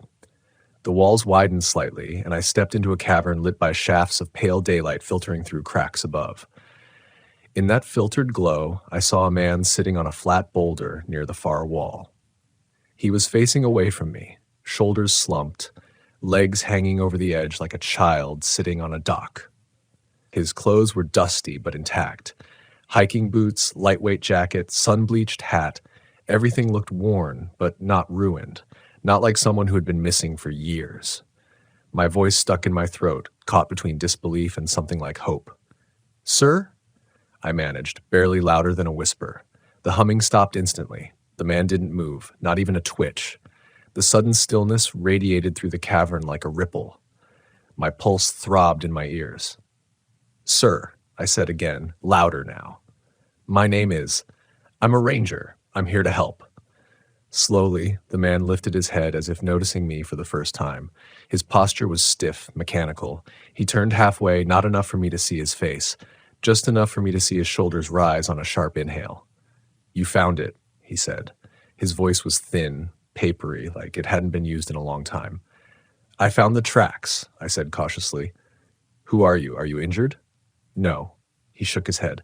"It's not me you should worry about." Every muscle in my legs tightened. "Are you one of the missing hikers?" I asked. A pause. Then he said, "We all come here eventually." My stomach tightened. I stepped closer. "Who's we?" He finally turned enough for the light to hit his profile, sunken cheeks, cracked lips, eyes so tired they looked bruised. But beneath exhaustion was something else, something that made my skin crawl. Acceptance. "This place pulls people," he whispered. "One by one, it pulls us down here, makes us think we're choosing it, makes us think we belong here." I felt the cave press closer. "What is it?" He looked at the wall in front of him. My flashlight followed his gaze. At first I saw only stone, but then the lines appeared, faint, shallow carvings that spread across the wall like veins, shapes hidden beneath the surface, more hand symbols, more markings I couldn't decipher. "There's something behind the rock," the man said. "Something old, something waiting. It hears the land breathe. It hears our fear. It brought them all here." My voice was barely audible. "The other missing hikers?" He nodded. "It keeps them close." A chill crawled along my spine. I scanned the cavern, searching for signs of anyone else. "Where are they?" Another pause. "Listening." Before I could speak again, the man stood abruptly.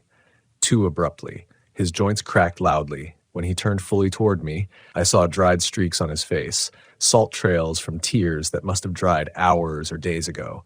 His eyes were glassy, unfocused. "You shouldn't have come," he said. A loud crack echoed through the chamber. Both of us flinched, twisting toward the sound.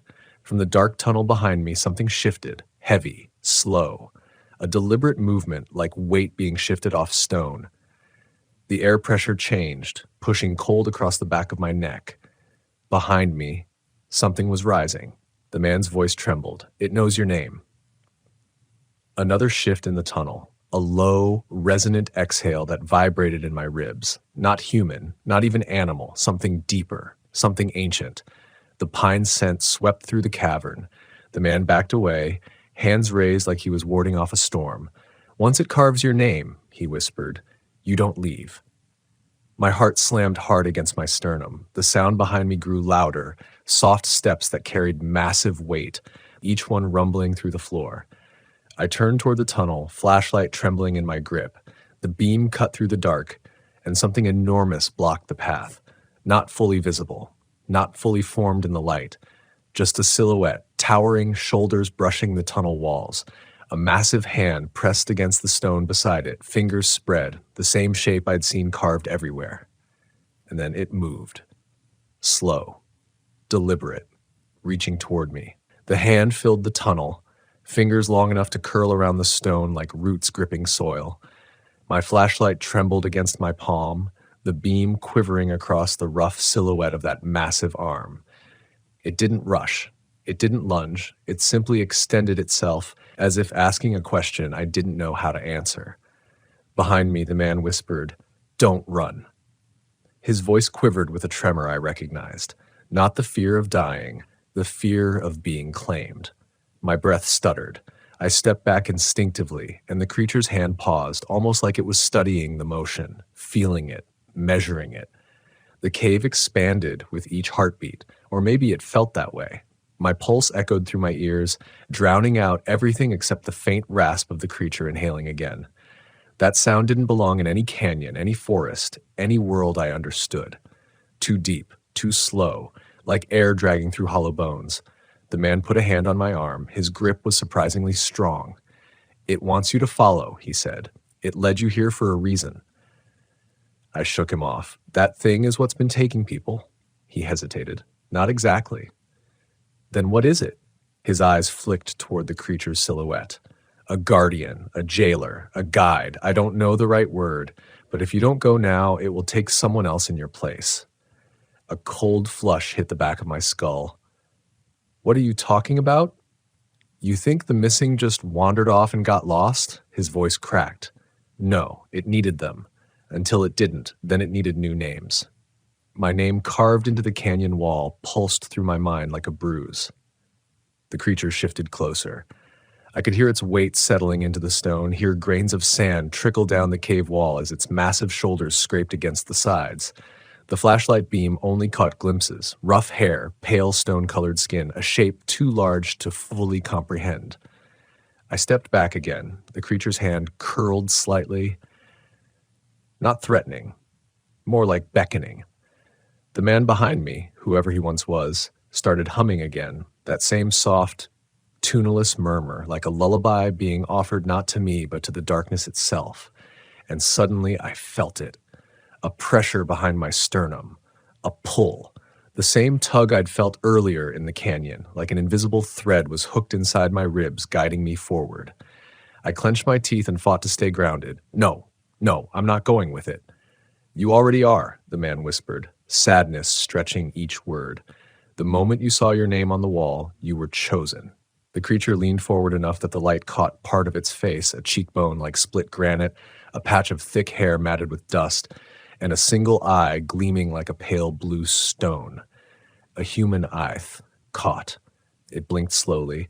Then it lifted its hand again, fingers splaying outward. Something in that gesture felt ancient, ceremonial, expectant. I raised my flashlight higher, and the movement caused the creature to recoil, not in fear but in irritation, like the light was a distraction. The beam reflected in its eye, turning it milky for a second before it blinked back into focus. Please, the man whispered, don't fight it. Why not? Because you can't win. The creature reached farther, and suddenly the cave wasn't silent anymore. Deep in the dark tunnels behind it, beyond the creature's bulk, other sounds stirred. Whispers. Soft. Rasping. Breaths. Dozens. Maybe more. Listening. Waiting. The man stepped away from them. Away from me, retreating toward the far wall, lowering himself back onto the boulder like he'd returned to his assigned seat in a play he couldn't escape. They're learning from it, he said. All the ones it brought here. When they breathe, the cave breathes. When it listens, they listen. When it carves, they carve. My mind raced. Those faint carvings on the wall. The cairns, the symbols, the tapping. Some of it might not have come from the creature at all. Some of it might have come from the people it took, people it taught, people who became something else. A cold shiver ran through my spine as the creature's hand reached within a few feet of me. My options were shrinking. I took a slow step sideways, testing the creature's reaction. Its massive hand tracked the motion immediately, smooth, fluid, almost intelligent. It wasn't following my light. It was following me. Why me? I forced out. Why my name? The man looked down at his hands, noticing something on his skin that unsettled him. A faint gray dust clung to his fingertips as if he had pressed into stone recently. He stared at it with hollow resignation. The canyon sees what you hide, he whispered. All of us came here carrying something. Fear, shame, secrets. The land knows. It marks the ones it wants to keep. My heartbeat pounded harder. No, I said. I'm not staying here. I turned toward the cave entrance. I didn't decide to. My body simply moved, powered by raw survival. That was when the creature reacted. It surged. Not fast, not violent, but with terrible certainty. Its hands slammed onto the rock between me and the exit, fingers spreading across the stone like a cage. The impact shook dust loose in thick clouds. The sound boomed through the chamber like thunder trapped underground. The man flinched. It won't let you leave. I stumbled back, choking on dust. My flashlight flickered, the beam dancing between the creature's arm and the sealed-off exit. Move, I shouted, my voice raw. The creature didn't. I aimed my light directly at its eye. This time it recoiled.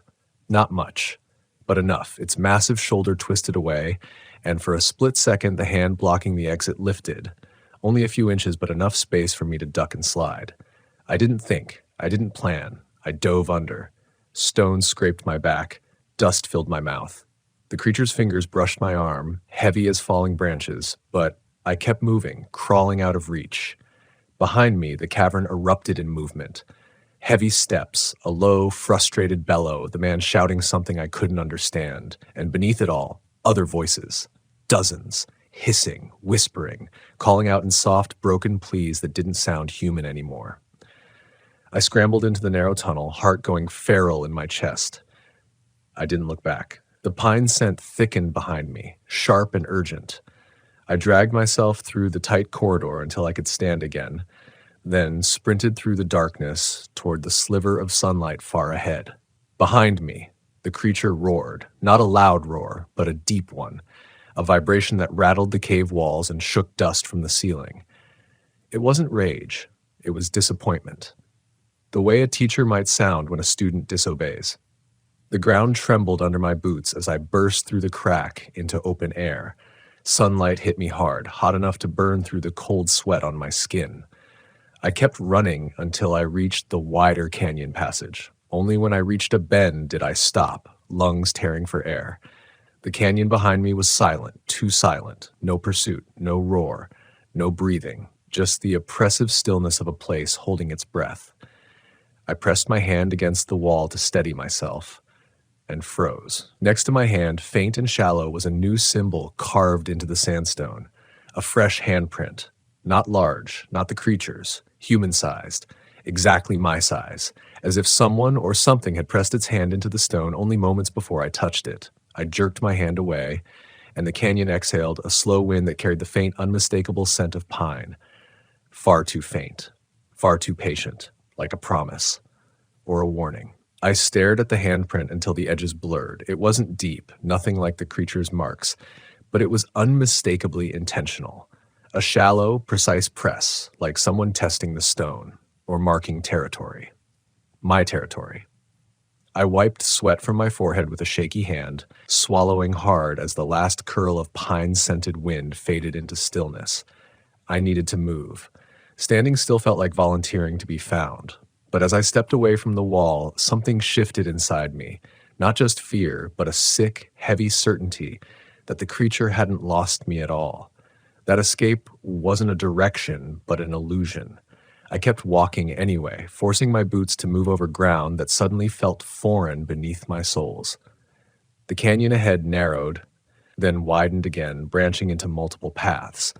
But before I reached the junction, I saw something that made my breath hitch. More footprints, not the large ones, human ones. 2 sets, one leading deeper into the divide, one leading out. The ones heading out looked older, faint around the edges, softened by wind. But the ones leading deeper, those were fresh as the ones I had followed earlier. Maybe fresher.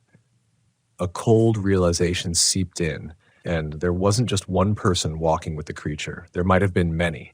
Some returning, some going willingly, some being led. The prints heading outward passed close to the canyon wall, disappearing around a bend. I felt drawn to them, toward escape, toward sunlight, toward anything that wasn't beneath the earth. But a whisper of instinct pulled my gaze to the fresh tracks going deeper. What if someone needed help? What if not all of them had accepted their fate? What if someone was fighting? A memory of the man on the boulder flickered.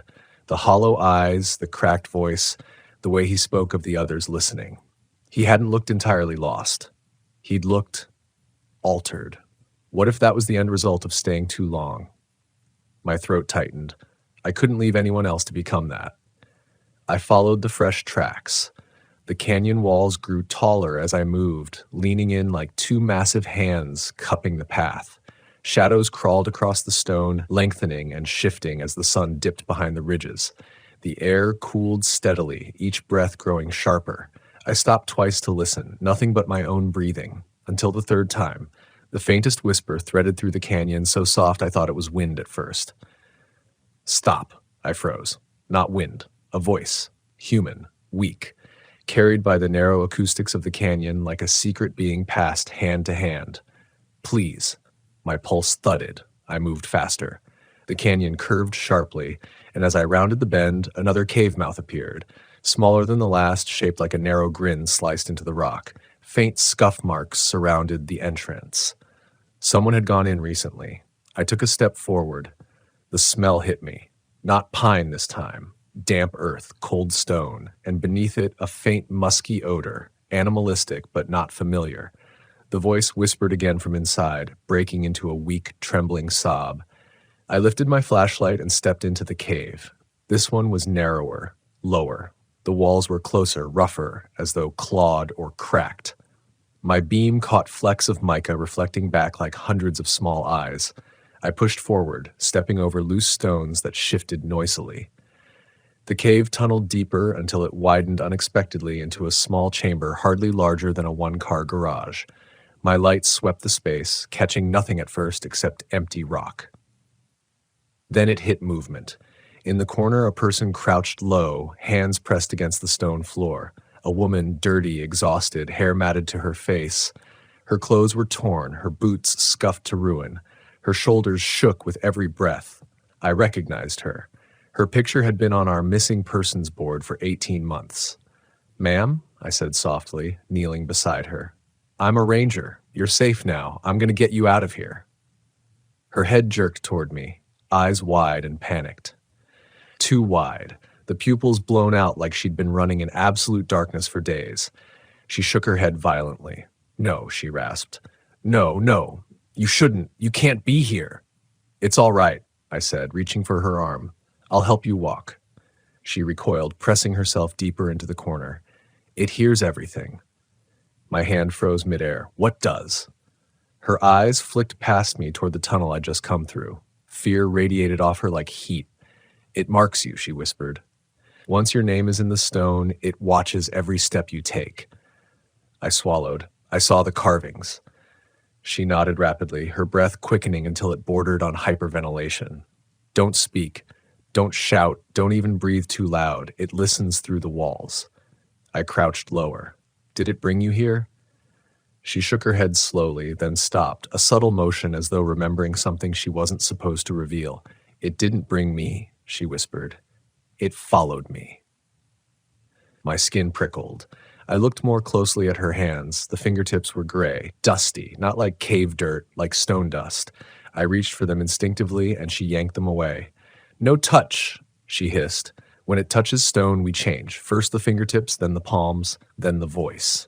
I stared at her, heart pounding. "What do you mean, change?" She opened her mouth to answer. A new sound interrupted her. A faint tap, then another. 3 taps. Pause. 3 taps. Pause. My blood ran cold.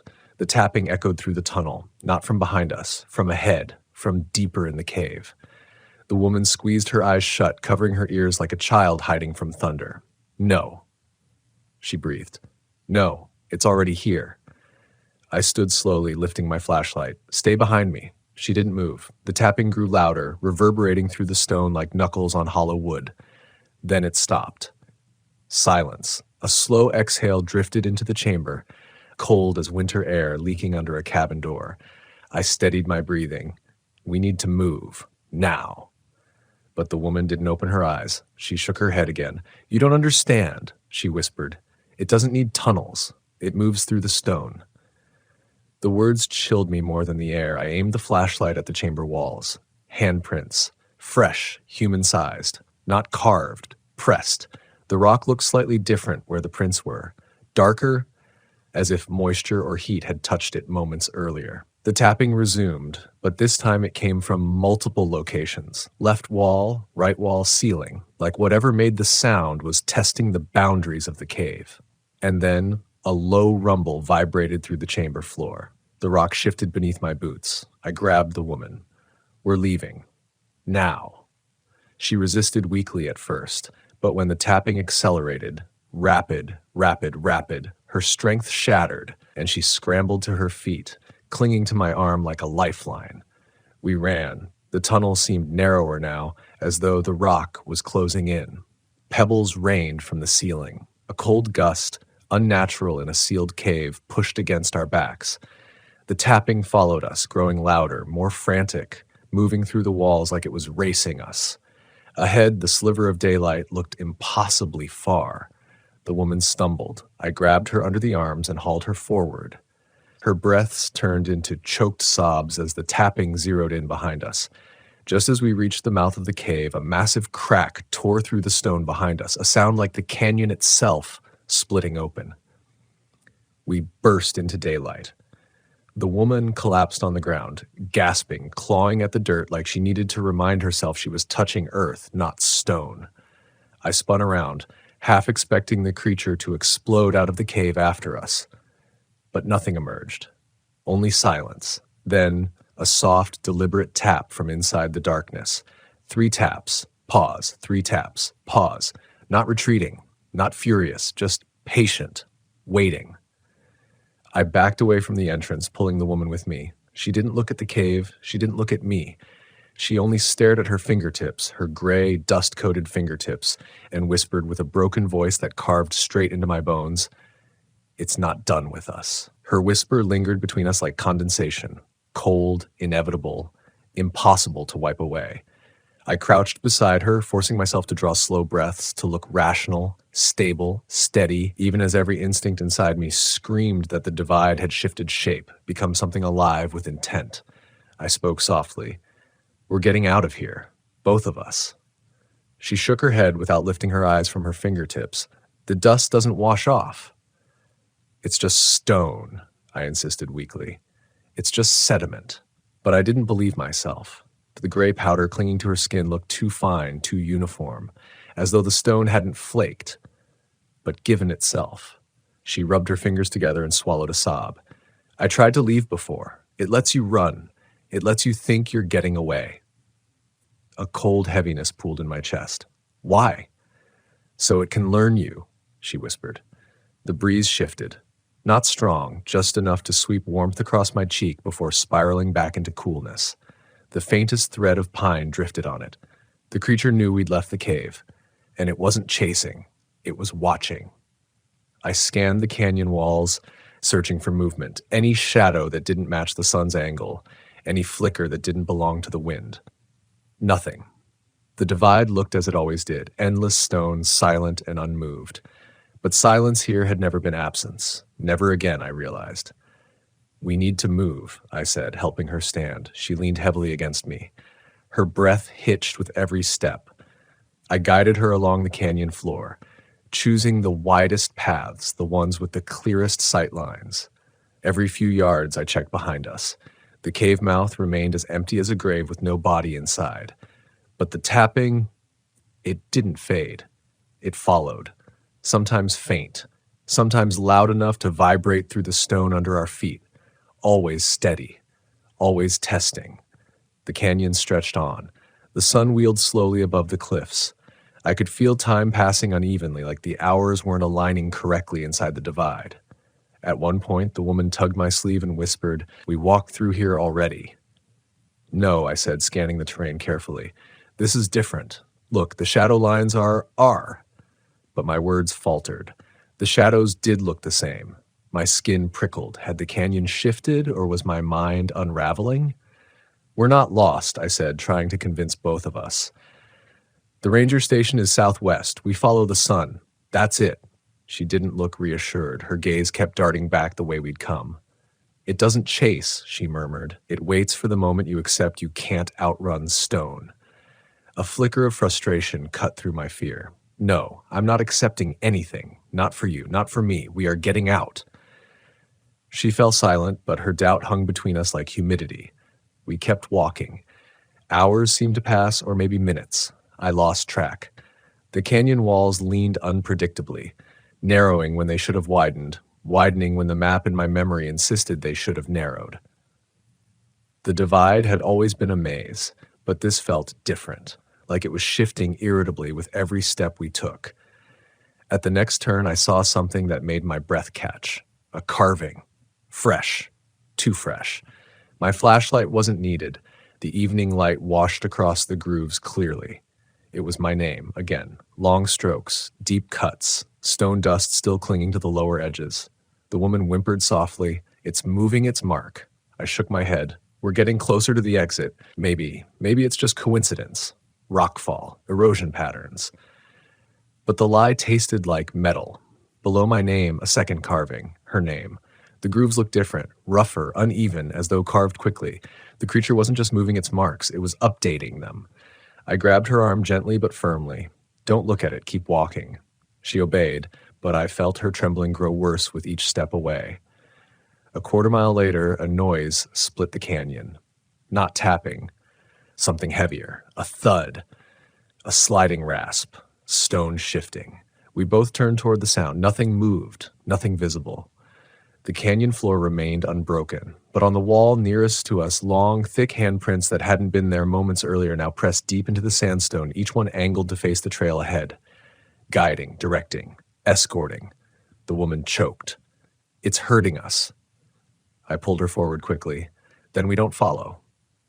But the canyon betrayed me. The next turn, one I expected to open into a broad, flat stretch, had changed. The walls had collapsed inward sometime between footsteps. Dust still floated in the air where stone had freshly crumbled. Blocked. I reversed direction. Blocked. Every path we tried had sealed itself in some unnatural way. Stone falls. Narrowed slots. Entire ledges vanished. The divide reconfiguring like a labyrinth, folding its own corridors, shut, not random, contextual. The land wanted us to go one direction.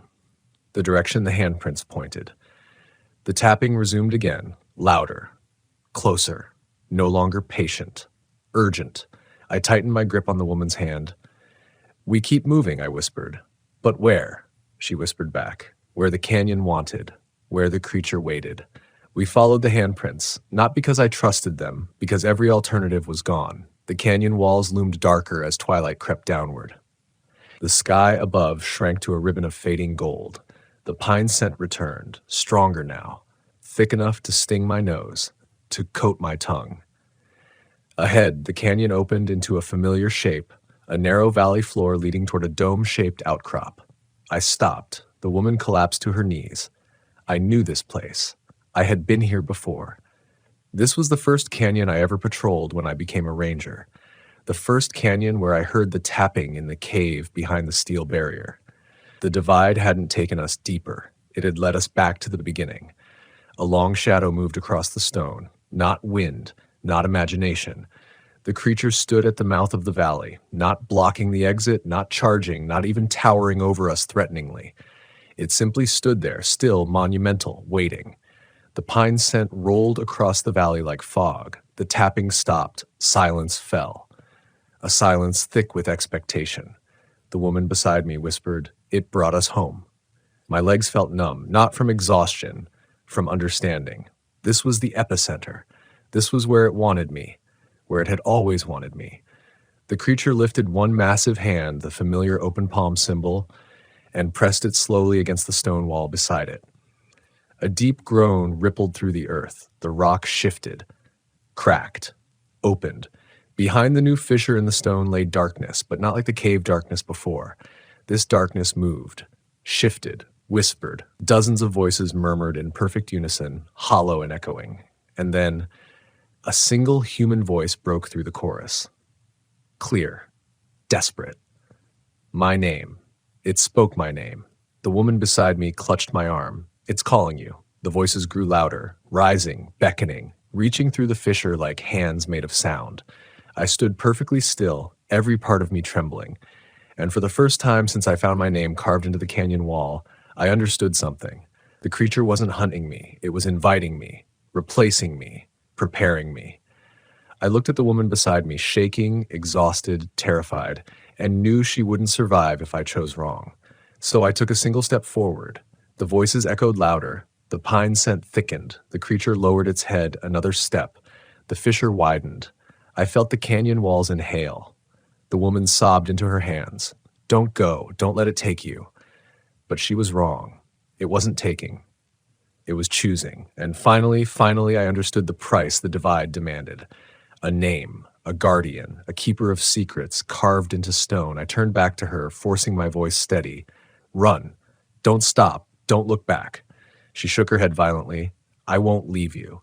"You already did," I whispered, "the moment it carved your name shallow." Her breath caught. Her name had been carved hurriedly, without depth, an incomplete claim. I stepped back toward the shadowed fissure. Behind me, the creature exhaled, the sound deep, ancient, resonant. The canyon responded. Stone shifted, voices whispered, and I realized my fate was already marked in the canyon walls. My name carved deepest, my destiny carved longest, my story carved last. I stepped into the darkness, and the canyon closed behind me.